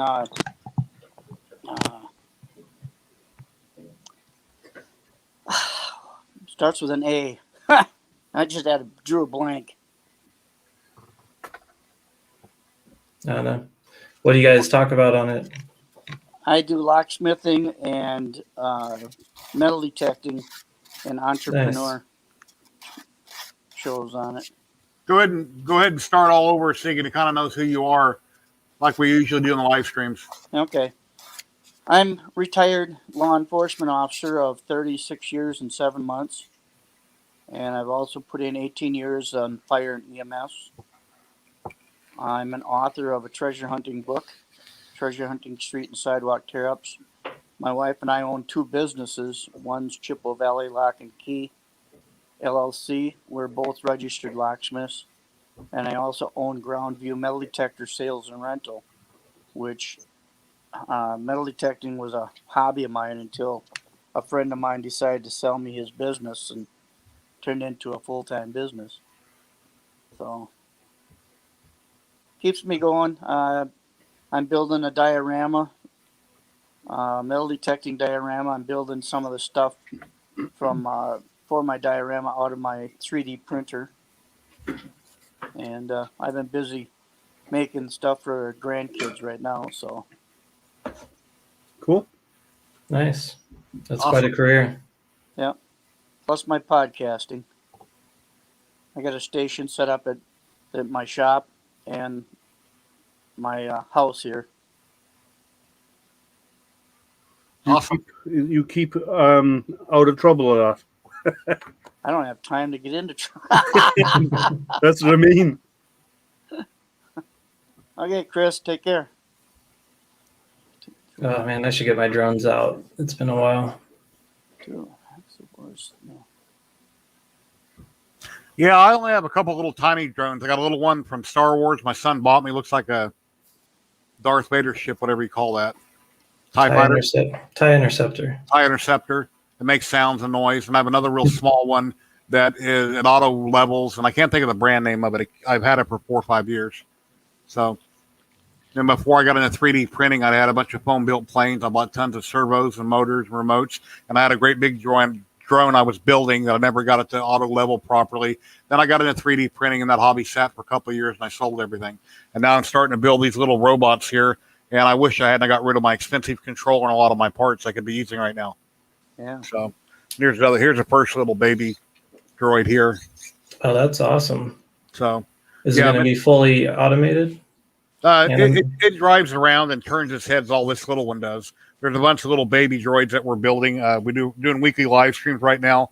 All the files came from Mr. Bagley, and he's the famous droid builder that a lot of people know about, where they print R2D2s and all kinds of things. He has a Patreon, and I've been getting together with some other channels. We multi-streamed yesterday. We're live on 5 different channels. We all logged into our friend Tim up in Canada, and we're all on his channel. We ran all of our intros one after another in the beginning, and then we all talked to everybody for a little over an hour. I gave away a couple rolls of filament from ZYLTECH in Texas, and it went good. And then we'll be on next Friday, and then I fill in when I can with hangouts like this. And I love doing hangouts. You meet all kinds of new people, and people you wouldn't normally get to meet. And if you only meet people at shows, that's once a year or whenever. And hangouts are a great way to do that. So rather than featuring stuff like Jim does, I like having people on to talk about whatever they're doing. If somebody knows somebody for just doing one specific thing, we can ask them, well, are you married? Do you have kids? What else do you like to do? And, talk about, all kinds of things. So, and I welcome everybody that comes on here to plug all that you want. Plug yourself, plug your channel. It's not a problem. That's why we're here. So. Yeah, it's fun. We started doing that too. Most of our streams are just unlisted because it's just, casual hangout, no real script, no real goal or direction to go in. But it's been fun. We like Jerry and some of us here, we publish them because that way then you get people to come in and ask questions and hang out with you, and it brings the goal of is to bring the community together, right? And people who are not used to it to come in and join. Yep. So at the end of it all, they get to know the people around them. They feel more comfortable asking questions, and so we're all here to learn from each other, right? That's the whole goal behind all of this. Yeah, and that's why we've got some listed, and then some are not. Not everyone is. Well, some people are just a little bit more shy and would rather be on a stream that's not going out to the open internet. So we just post it in the group, and then everyone in the group knows about it. Yeah, I'm very shy too, as you can tell. So I love talking to people. I love sitting here and gabbing away, but I talk a mile a minute sometimes. So I slow it down for you. So yeah. In all fairness, you think I speak fast? in my natural rate of speech when I come back, like if I spent 2 weeks back in Ireland and come back here, people don't understand me. I have to slow down again. I have to learn to slow down each time because we naturally speak fast. Okay, so Yeah, Gary T. This week on the droid build, everybody is printing parts. They're getting everything ready for next Friday. They'll be assembling it and showing what they've assembled. Obviously, I've got mine done, but my tracks don't roll. I printed that in TPU twice, and I'm probably going to have to go to Ninja Flex because these are too stiff and they won't drive on the servos. They work fine without it. The two up here turn, and then it drives the track. And the head is a little too heavy because quite often it'll drop down like that and it won't lift back up with the servos I have on it. So I need to increase my battery power and put a little block down here, I think, so that the head can only go so far and it can pick back up. Well, if you put a weight in the back of the head inside the case, possibly it will help counterbalance it. Yeah. Yeah. So, and then Sam, what kind of print head are you using with Ninja Flex? I've never been able to get it to print successfully. I don't have any Ninja Flex yet. Right now, I'm using some Pryline I got off Amazon, and then I have some Arion TPU that I got a couple years ago. That's what I printed the blue in, and I'm printing it on my CR10 or my Ender 3.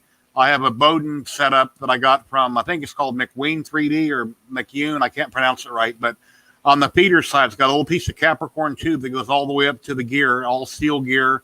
And then on the outlet side, it's got another little threaded sleeve that goes all the way up to the gear. So it's very close. So it keeps it from spooling out in the gears. Yeah, from spooling out. But overnight, I did have a problem. I forget what it was that happened. Oh, I had the nozzle too close to the bed. And I didn't adjust it. I didn't baby step it when I started to print. When I came out a couple hours later, I had spooled out, it backed up, and it found a way to get out. But I've never tried Ninja Flex yet. But if this process doesn't work, I'll have to order some and try it. Well, if you're going to do Ninja Flex, do not do any retraction whatsoever.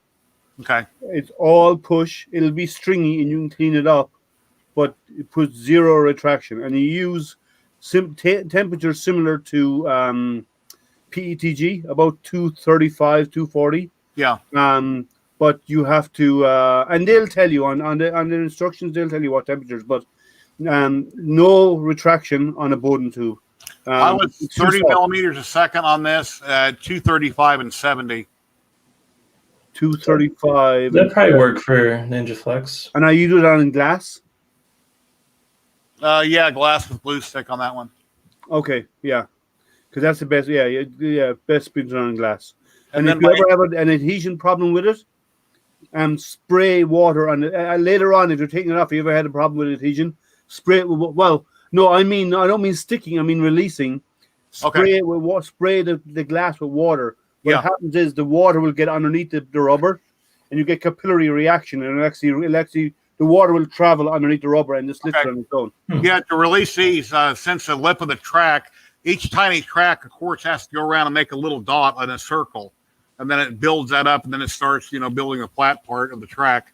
I took my BuildTech spatula, which has a paper thin edge, and popped it off that way. Yeah, the reason why I say use the water because it'll tear. It has a horrible tendency to tear. So it's strong once it's right, but if you get it in the wrong spot at all, it will rip. If you break it. Ninja Flex is tough, but when it does work, it is such a satisfying material. Yeah. There's nothing else like it. Yeah, I printed with it. But it's easier with a direct drive. Way easier. I have some direct drives and it makes life easy. I've done it with a Bowden tube. I actually printed it. I printed the Cheetah version, which is not the 85s and 95A, but it's still a little bit softer than the normal TPUs you normally get. It's a bit more flex. And it works. It's a pain to get it right, and it's easy to get under extrusion issues. But if you with a direct drive, you eliminate that. Yeah, Gary T, if you've got everything printed and you've ordered your parts, start putting it together and just take pictures of your progress or film it, whichever. And then Friday, you'll be more than welcome to drop in on the screen if you'd like to show off your progress. Or you can post them on my group, Twitter, whatever. But yeah, if you have everything printed, definitely put it together or work on it. And if you have any problems, you're welcome to message me or make a comment on my group. Yeah, I need to start with a droid print. I need to talk with Sam. I need to message Sam and ask him about which one he'd recommend. Okay. I need to try and get that one done. It's that'll be a fun thing for the summer if we can get back out doing public events to have a droid to drive around out there. Yeah, that'd be neat. Yeah, I do. Yeah, I like that stubby R2D2 you're building. Oh yeah, the Mini. Yeah. Yeah, they it got a seems whole bunch of different ones. You know, you print whatever head you want on it. Oh, nice. It's got a servo in there that drives it, and very simple. We have a couple live streams where we're talking about these and putting them together and showing everything. And then it's got a couple little bearings. If I get it lined up, it'll drop back in. I gotta tear my V2 down. What? I've been printing with the PETG, Mm-hmm. and then I switched over, and I've got some PLA, some rainbow, and about maybe 10 levels, it only was printing intermittently. No, that's because PETG is actually slightly soft and causing clogs. Yeah, That's when what I you was put it, thinking. when you switch to the PLA, you got to keep your temperature up to like 235 while you printed the PLA and keep running it through and flushing it, and pull out like that much, completely flush all the PETG out.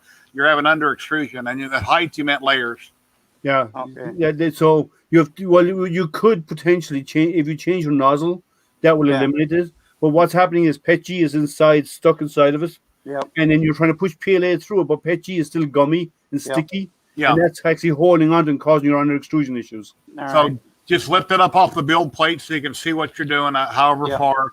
Crank it back up to 230, 235, and just feed a bunch of it through. Yeah. Either do it manually or just go to your screen and extrude filament. Push through about 2 feet of it. Okay.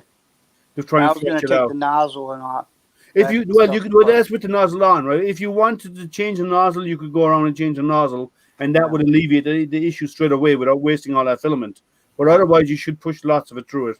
The other options you can buy is if you had some nylon, a small bit of nylon filament, you could actually do a cold pull. If you did, you could do a cold pull with the nylon because nylon has such a high melting temperature. You put what you do is way above PETG, so you heat it up to the nylon temperature.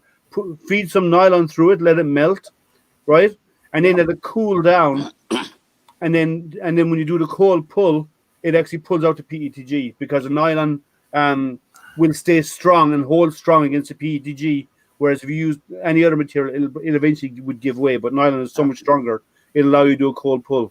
Okay. It's best to do a cold pull with a higher temperature than the material you have in your nozzle if you want to clear it out. All right. Yeah, that's what I go for. I've got rolls of useless Tallman nylon filament, and now I just use it for removing clogs because you can't print with this stuff. Yeah, just cold pull it. Well, nylon, you can print with the nylon. You just have to. I've got other nylons that work great. It's just the these are some old like the Tallman 910. That stuff's it's just a gooey, stringy mess that doesn't really work. Well, for nylon, you have to have an enclosure, and you have to have a filament drying unit, that's with desiccants or whatever in there to keep it dry, and it's best to print it on a Bowden tube rather than a direct drive, because I use a food dehydrator for the nylons. Yeah, but the moment you take the nylon out of that food dehydrator to put it on the spool holder, it's absorbing water immediately. I know, it's terrible. You get like maybe 4 or 5 hours before you start having all those bubbles again. Arizona and Vegas are both really dry, so that helps. Yeah. But how do you cure? The way you cure that is you have a container with a spool inside in it. So you dry this. You dry it. You put it straight into a sealed container, and you put desiccant packs in that container with it. Right. Then that's your spool holder inside that container, and then you have a Bowden tube coming off that straight down to your extruder, right? And then the Bowden from the extruder down to your nozzle. That way, then there is nowhere along that path is the nylon exposed to the air. Right. I have it set up for the filament to actually be able to rotate in the food dehydrator, so that just becomes the holder. Yeah, and it just runs. Yeah, but it's loaded with desiccant packs. To absorb the moisture. But yeah, that's the only way to do it because but it has to be bowden all the way up to your extruder and out the other side as well, to your nozzles. Because if you don't, in the space of about 12 inches, while it's moving from here to here, it's absorbing water and it will print like crap. But you have to have it sealed all the way from end to end. Yeah, it's nice when it does work. The reason I've been doing nylon lately, and I want to start doing some polycarbonate too, is, Arizona heat, if you leave a print in the car, something that's nylon, or, it'll hold up, whereas PETG or PLA is just a liquid puddle. Well, PETG would hold up somewhat, but in that temperature, maybe, the desert, yeah. When I was in 10th grade, when I got to drive to school, I left a cassette hanging out of my cassette deck in my car. I came out late that afternoon and had bent over and it was hanging down. I actually melted it. Yeah. Gary, what's a cassette deck? Yeah. Yeah, I remember cassette decks. I used to use them on my computer. That was my data. In Arizona, you get those really bad dust storms where it looks like a giant set of a movie, a wall of dirt coming at you, don't you? Yeah, it's called a haboob. Yeah. About a month ago here, we had a big windstorm one day. Matter of fact, I was live streaming right after it hit. And I've never seen wind that strong in Vegas ever. And I live near Sunrise Mountain. On the other side is Lake Mead and all desert. So it came over the mountains like, what the hell is that? It was the same exact thing coming straight at me. Yeah, it's quite a sight. When I moved out here, we had a really big one hit just a couple months after I moved here. And it's like, what is going on? The whole sky just gets blocked out. And then if you're driving, you obviously you have to pull over, but then you're going to hope you don't get rear-ended by somebody that didn't pull over, and it's kind of a scary thing. Yeah, they don't really get that thick here. You can still see a block or two out. So when you're on the ground, at least, but when you look up into the sky, it looks like it's a solid wall just because it's so opaque. Okay. Just like our snowstorms here have whiteout. Yeah, we get that too. Yeah, I've been through a few of those in New Mexico. Complete whiteout, couldn't see 10 feet in front of you. Now I'm showing my comments backwards here, guys. So anybody that wrote them, I'm showing them in the reverse order here. Yep. Cassette.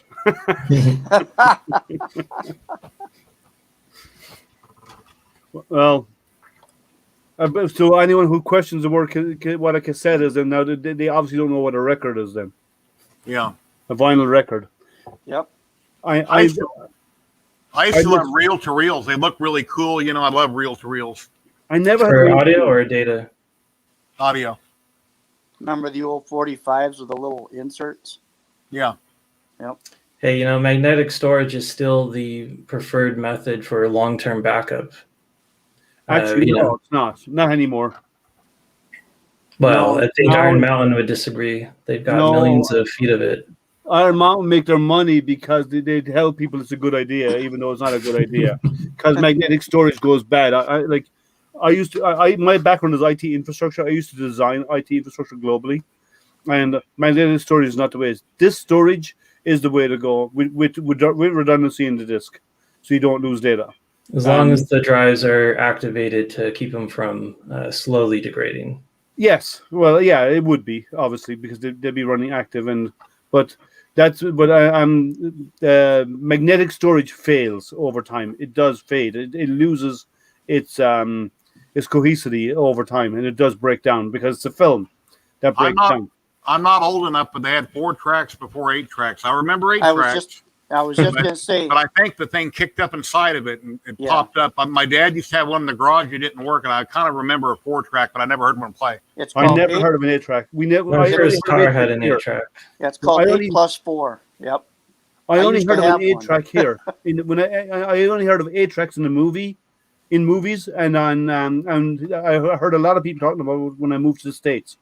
We never had 8-tracks. I never remember using 8-tracks in Ireland. Yeah, I had one in my 62 Ford Galaxy. How old are you, Joe? Yeah, 34. 34. Okay, my son's 32. Yeah, I had 2 cases of 8-tracks, and they're all the best of, or the greatest hits of, and I've also got a portable 8-track tape player that still works. Nice. Yeah, my 62 Ford Galaxy Starliner came with an 8-track cassette player, and it had a ton of 8-tracks in the trunk too when I bought it. So had a whole collection to play in it. It was kind of cool. No, we went straight to cassette. We never had those 8 tracks ever. Yep. They didn't sound good. That's probably why we didn't have them. No, all cars came with cassettes. So we went. I had a motorcycle years ago when I was in my early 20s, and I had a stereo mounted on it and speakers on my Yamaha, and I'd play Rat round and round constantly, and I wore out the tape on that one song. It actually wore down the tape because I kept playing the one song over and over and had it cranked up as I flew down the road. That would do it.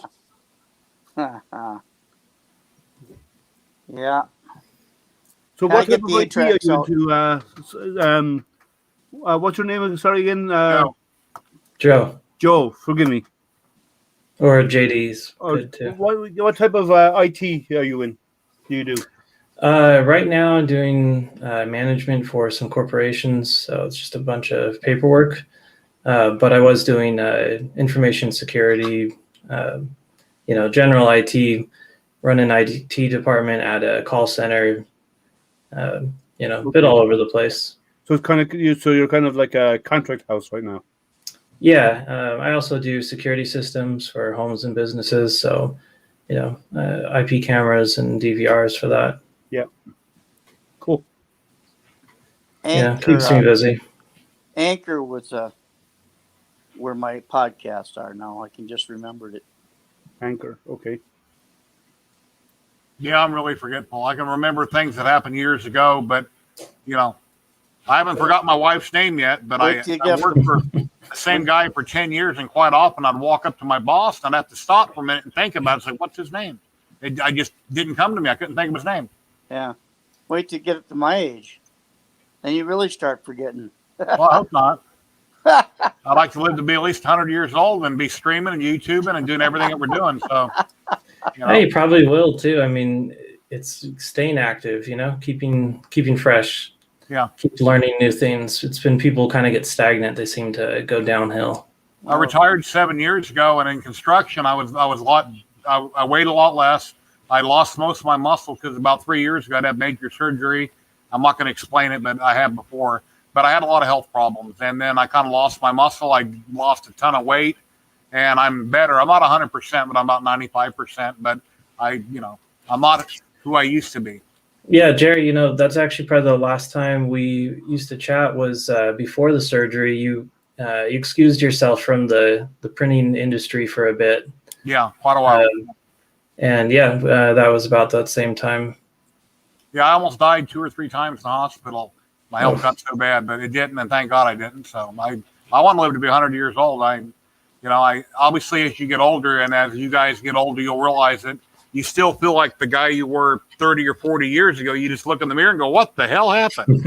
Jerry, I'll tell you what.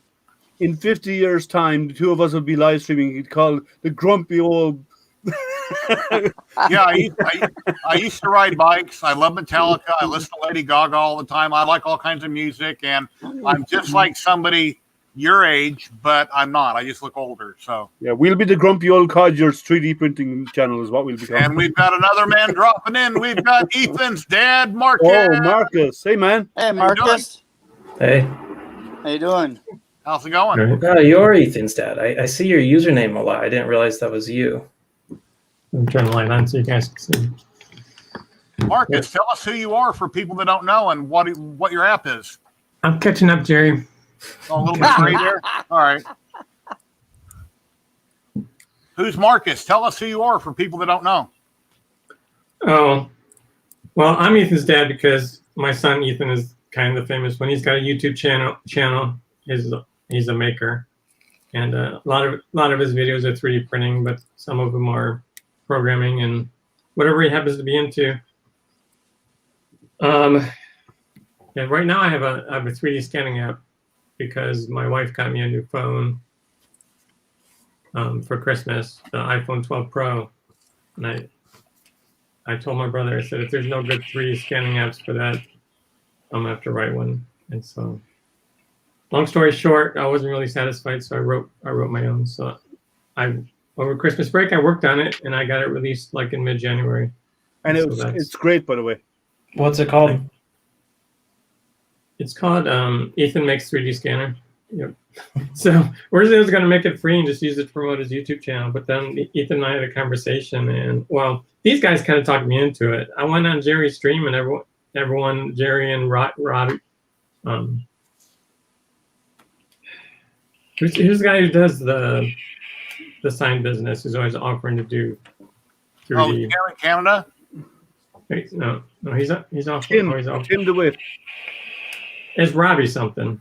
Robbie. I'm not sure. Robbie Mack, is that one? Yeah, Robbie Mack designs signs. He hasn't been on my live stream, and I don't think he's ever been on. He's always in chat though. Yeah, he might have just been in chat that day, but he was everyone was saying that, talking me out of just making it free, and so we kind of worked out a price together, I think, as a community, which was really helpful. And then I presented my case to Ethan, like, hey, how about we try to make some money? We could buy some stuff like 3D printers and stuff with it. And he was all for it. So here's a question for you from Dum Dum Developer. So that's why I asked for the.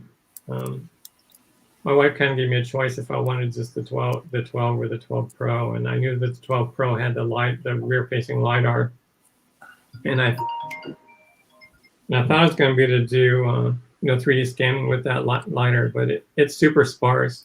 So that rear-facing LiDAR is really just meant it's for AR. Like it can track basic outlines for augmented reality to place things in there, but the main use of it right now is they also use it for when you're taking photos in low light.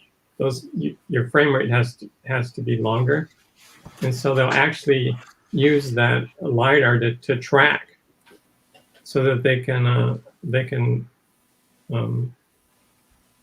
because no one can hold their camera still enough to get a decent shot in low light. So, but they can track the background and keep everything in focus. So it lines up the extra frames that it's taking?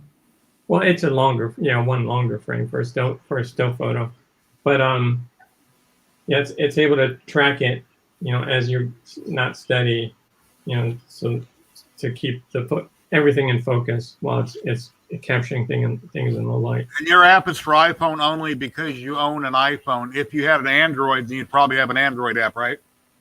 There's a chance, but I guess the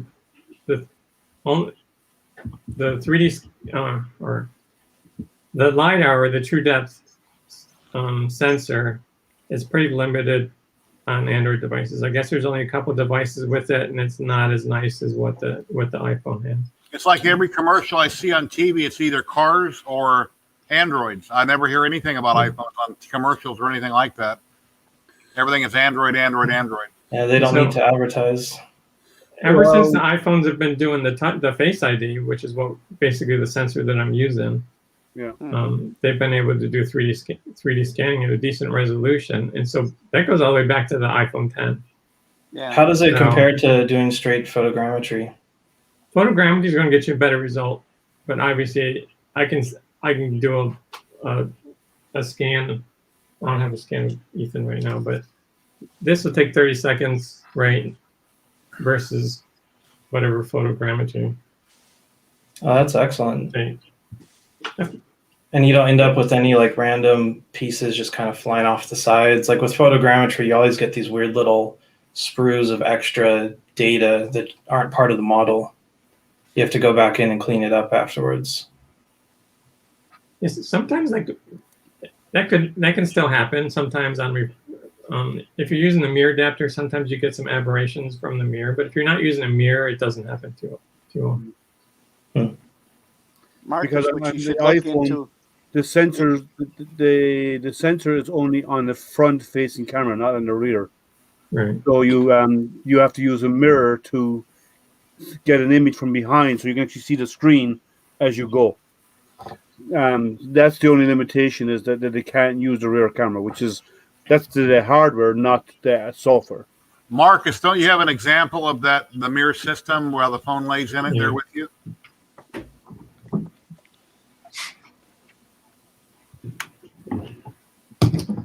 Marcus, you should look into getting a iographer mount, a multi-case for your iPhone. Be a lot more steady pictures. It slides in, and it's got 2 handles on it.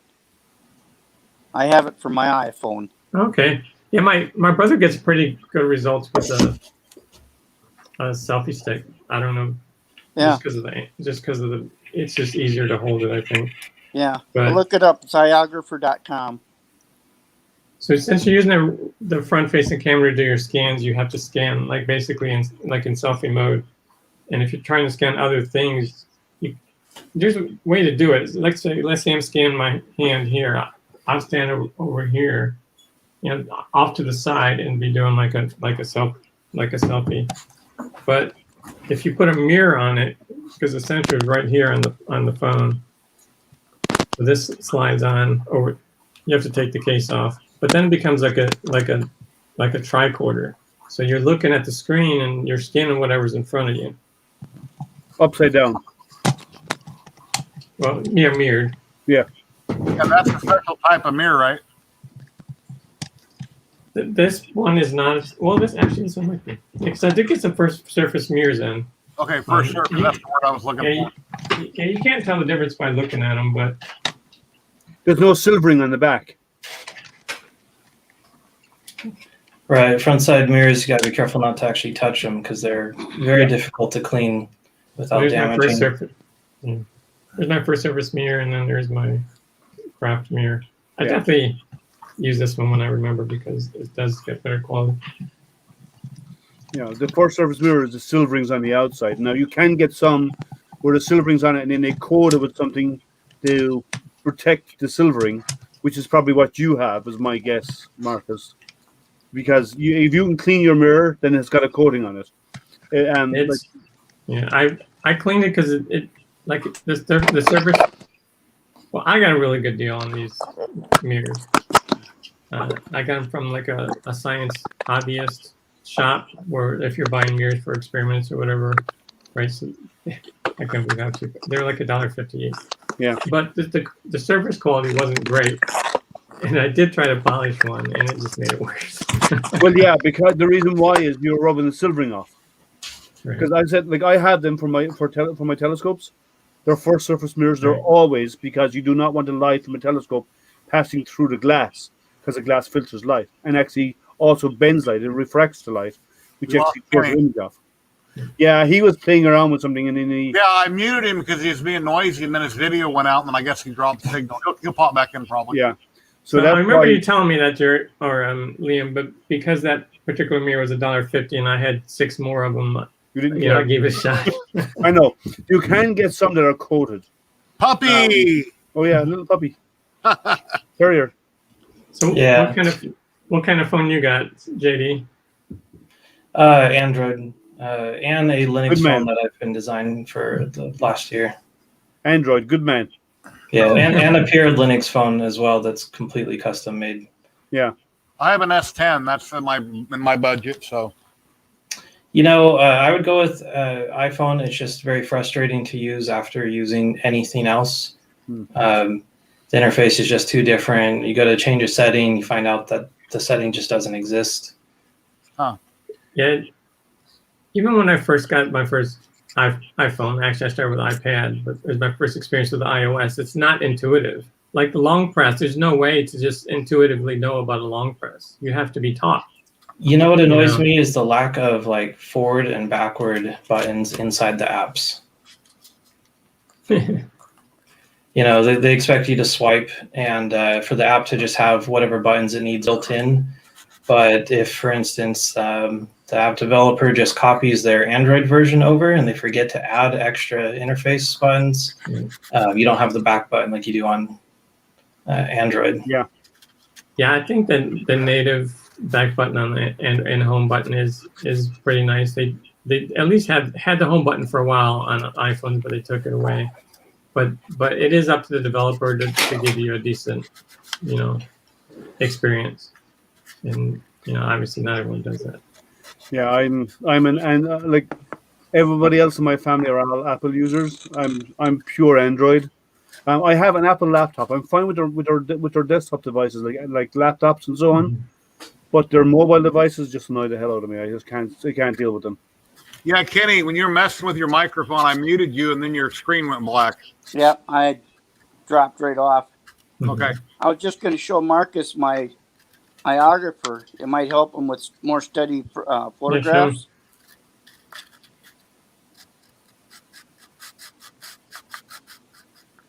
Ah, nice. So it's a phone mount, so you can put on a tripod and.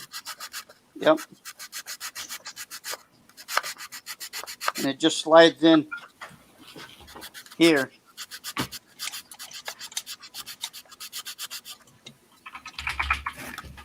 It looks awfully big. Yeah, it fits an iPhone or an Android, whatever.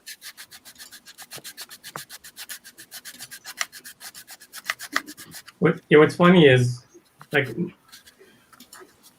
I only have a 2-month head start for my users as far as 3D scanning. Because I had an old iPhone that couldn't do it, and all of a sudden I did, and then 2 months later I had the app out. So if you get an Android, all of a sudden you'll make a version for the Android. Well, that's why I asked him earlier if he had an Android, would he have made an Android app since that was the phone he currently owned? So, yeah, for this particular use case, I think I'm kind of lucky to be on iPhone because there's more devices that can do it. But I don't do Android development either. I do have friends that do it because I do mostly native iOS development in my job. And so what we usually do is if a company, we do usually try to talk them into going native. A lot of times they want to do some like React that's cross-platform, and then as soon as you hit any kind of you want to do anything native, you run into limitations. So we usually try to talk them into doing native, which means you're developing side by side with the Android team, trying to get your screens to match and everything. But that's so I know a lot of Android developers, but I personally don't know. And the easiest thing about Apple is there's a fixed number of devices, so it's easy. There's less variables involved when you're developing for it. Whereas when you're talking about Android, there's a huge amount of them out there, and it's hard to develop for all of the variations out there and the options that are out there. Right, you only have 4 different screens. JD, please tell us about this. This is a mask that I scanned at a museum carefully because you weren't supposed to take any photos of the thing. So I took about 70 photos of it from every angle and then fed it in through an old photogrammetry app that doesn't exist anymore. And was able to make that. The eyes and the mouth are just slightly different to make it easier to print. William, quit sanding, please. I'm sorry. But yeah, that was a fun one. Took a bit of effort to clean it up, and had a lot of those random extrusions just sticking off the side of it. But yeah, it's definitely pretty cool to be able to scan stuff in. A while back, I bought it was like a H8 or something. It was a cell phone that was supposed to be able to take 3D images, and it could, but it was a very gimmicky thing that just kind of let you like pan around a little bit to see kind of from the side. Oh, yeah. They had a depth sensor built in. It did not do what it was promised to do. It was supposed to be able to take actual 3D images that you could then, potentially print later. And that just ended up being a bunch of marketing BS.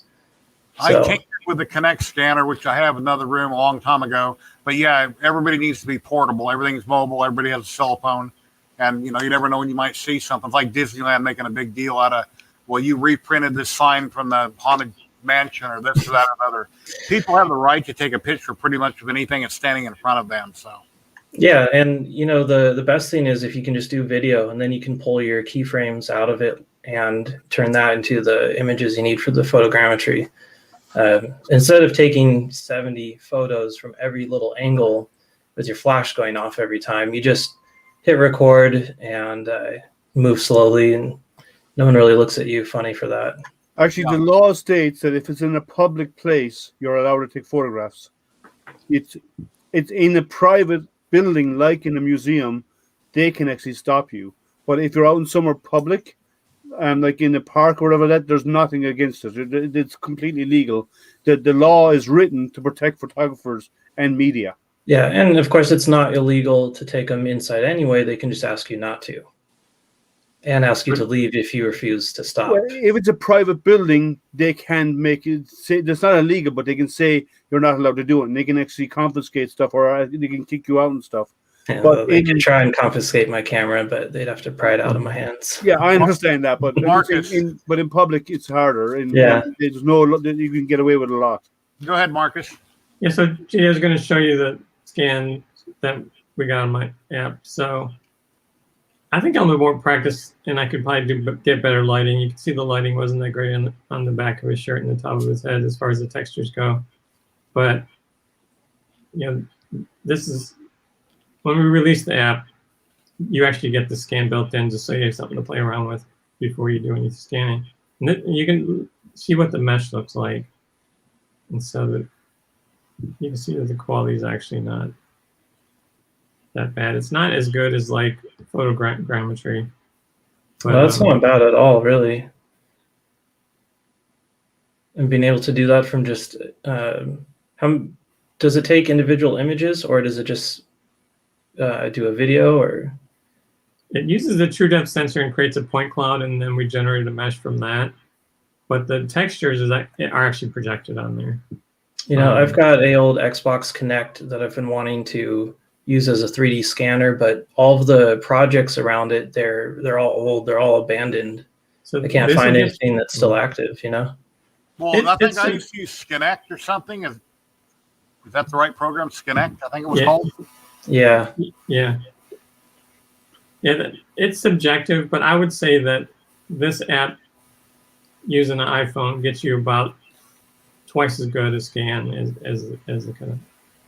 Nice. And you should be able to do a full body with that, or no? You can do a full body. It takes. I think you're gonna have a better luck with the newer device because it's CPU intensive to do tracking. Okay. But with some practice, you can do full body scan. My brother's been getting some full body scans, and he's working out the technique. So would you say like iPhone 10 and up for hardware? Yep. Yeah. So here's me, like doing a little bit more than just the bust. And I can you scan the lower half of a person, the upper half, print them, stitch them together, or glue them together? Would that work? Or yeah, I have a hard time scheduling time with Ethan, but that's something I'm working on because Troy's like my brother. He's doing all the testing for us. He's working out the technique, and then when I have Ethan available, like I almost got him there.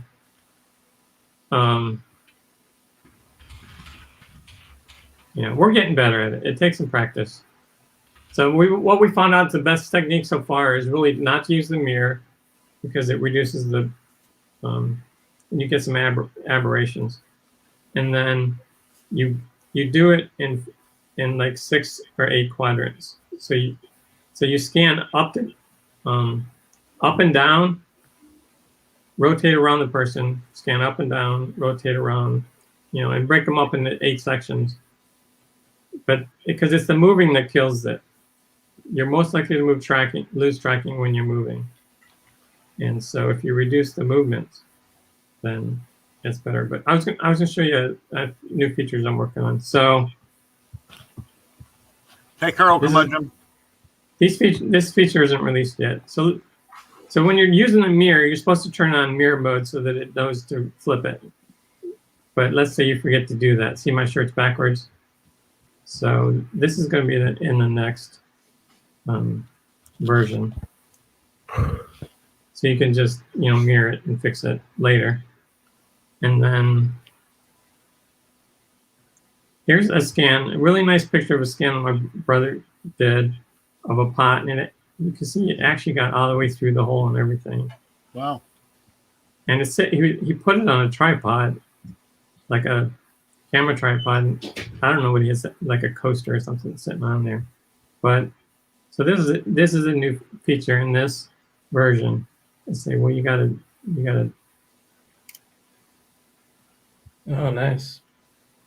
So, does this automatically close up the mesh for you as well? It doesn't. So the reason we're like adding these features is because you can create a video. Let's say I'm selling this spot on the internet, and so I create a video, and it's rendering right now, but you'll see when it's done. These features are really just help the people who aren't leaving the app, who aren't 3D printing stuff, and are making videos and sharing stuff. Because now I have a video I can share, I can post to Facebook or do whatever I want with it. That's really cool. I could definitely use that for a couple of things. And it doesn't matter if the mesh is enclosed here. You're just trying to clean it up and make it look pretty in the app. If you're going to export it so you can clean it up in Mesh Mixer anyways, you're just going to fix it there. But I do want to add that feature because in order to add a feature like to let you automatically upload it to Thingiverse, I'm going to have to let you, make it watertight. So that is something that's on the roadmap, but it's not as important because if you're going to export it anyways, you can just do it outside the app. But I'm trying to add these features for people who don't leave the app. There is it. Oh, and then also in this version, you're going to be able to share scenes. So let's say, Jerry, you're out of town, and Betty misses you. You can scan yourself and send it to Betty, and she could open it up and have you there virtually. But that's all I got. Awesome. Could that run in sort of a live mode? Like if you wanted a live 3D scan of yourself, use it like a webcam, but no, unfortunately, no, because you would only get one angle at a time. If it was live, you wouldn't actually get like a whole shape. It would just be from one perspective, like those photos you were saying before. Right. 3D photo. Here's something here I can share. You guys tell me what's wrong with this picture. Or if you see something wrong with it, let me know.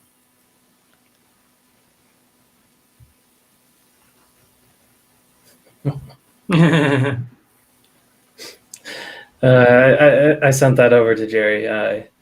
I just took the standard Yoda and Groot model and meshed them together, which they go together just perfectly. And everyone hates it. Everyone absolutely despises this model, But it was definitely one of my favorites. You did a nice job. It looks good for sure. There's the Virtue Scope. That's one of the cyber decks that I built a couple of years ago. Used that one to kind of start the group that I'm running now. Nice big old 3D printed laptop, pretty much. Cool. If you ever get an iPhone, hit me up for a code because friends don't pay. Nice. Yeah, my dad's got one. Actually, he'd probably have fun playing with that too. He doesn't have his own printer, but he likes 3D printing. Or when I do it. Yeah, if you want a code, hit me up. Yeah, definitely. There's my, if you want a good torture test for a resin print, if you scroll up a little bit, that one of all the cubes resin print stress test. Try printing that out sometime. It's frustrating, but when it works, it looks incredible. I built that when I built my first resin printer from scratch, and I wanted to, really push through what it's capable of. And all you people watching, whenever you download off Thingiverse, there's a tip designer button here. Whenever you can, throw people $1 or $2. It helps out immensely because it builds up over time. I didn't know that was there. Yeah, it's on. It's always been on Thingiverse. I always click the individual download file instead of the download all files. So I don't think I've ever even seen that pop up. Oh, okay. Yeah, I've always just clicked here for the last 4.5 years or so. Anyway. Have you guys used Things? I kind of like it. Thingiverse is always broken when I try to use it, so I don't really upload there anymore. Things, it looks to me like a lot of the stuff they have are people that are experimenting or they're learning how to design different things. But then Chelsea from Chaos Core Check has been posting there a lot. That's where this came from, was on there. And nice. they got a lot of cool stuff there. Yeah, I kind of hope that, excuse me, that like My Mini Factory would, be the thing that replaced Thingiverse, but it ended up just being a marketplace. Yeah, almost everything is for sale there. And a lot of times I go to yegi.com because that is a search engine for most sites. And usually you can type something in there and it'll pull up here, there, wherever. I'm not sure if Bangs is incorporated with Yegi. Hey, Ethan, how you doing? Hello, Ethan. I have earbuds in, so we can't hear you. But okay. Ethan, they're saying hi to you. You want to wave? He'll stick his arm in the screen. How's it going? How you doing? Again, he can't hear you. He just got back from a Boy Scout camping trip. He smells like smoke. Yeah, I miss those days. Boy Scouts was a good time.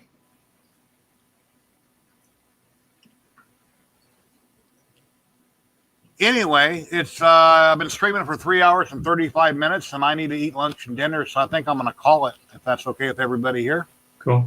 Yep, it's getting late here. Yeah, Thanks, I really appreciate everybody dropping in.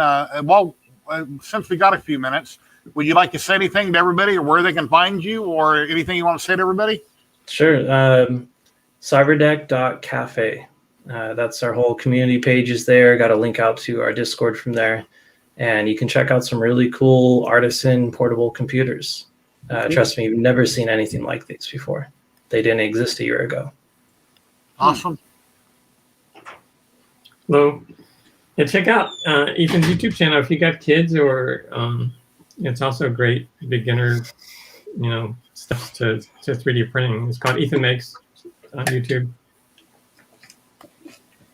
Check out Astroprinter. We do hangouts every Wednesday night, and I do interviews when I can get manufacturers, and I do a lot of live unboxing as well of the various printers as they come in.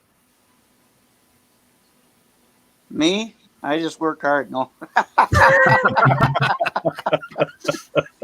I can be found at the lock shop, or else out metal detect in the summertime. I'm always out playing in the dirt instead of at home. So my 3D printing will come to a halt here for the whole summer. So I'll be out metal detecting, finding relics and old coins. Nice. Awesome. Let me bleep everybody out here. Thank you guys that are all here with me, joining me. Thank you very much. Thanks, I try Jerry. to do this each and every week. Thanks for having me on. I appreciate it very much. Yeah, thanks, Jerry. And that was another live stream. We finally got through it. Yeah, I usually stream anywhere from 2 to 4 hours, once or twice a week. I was doing it twice a week. Now it's down to once a week. I get busy with a lot of projects. But please like, subscribe, and share. I'd appreciate it. And if you want some cool discounts, down below in the description, there's a way that you can do that. And if you'd like to help out the channel, there's links down there. You can do that also. But thank you very much. I appreciate everybody, and happy printing.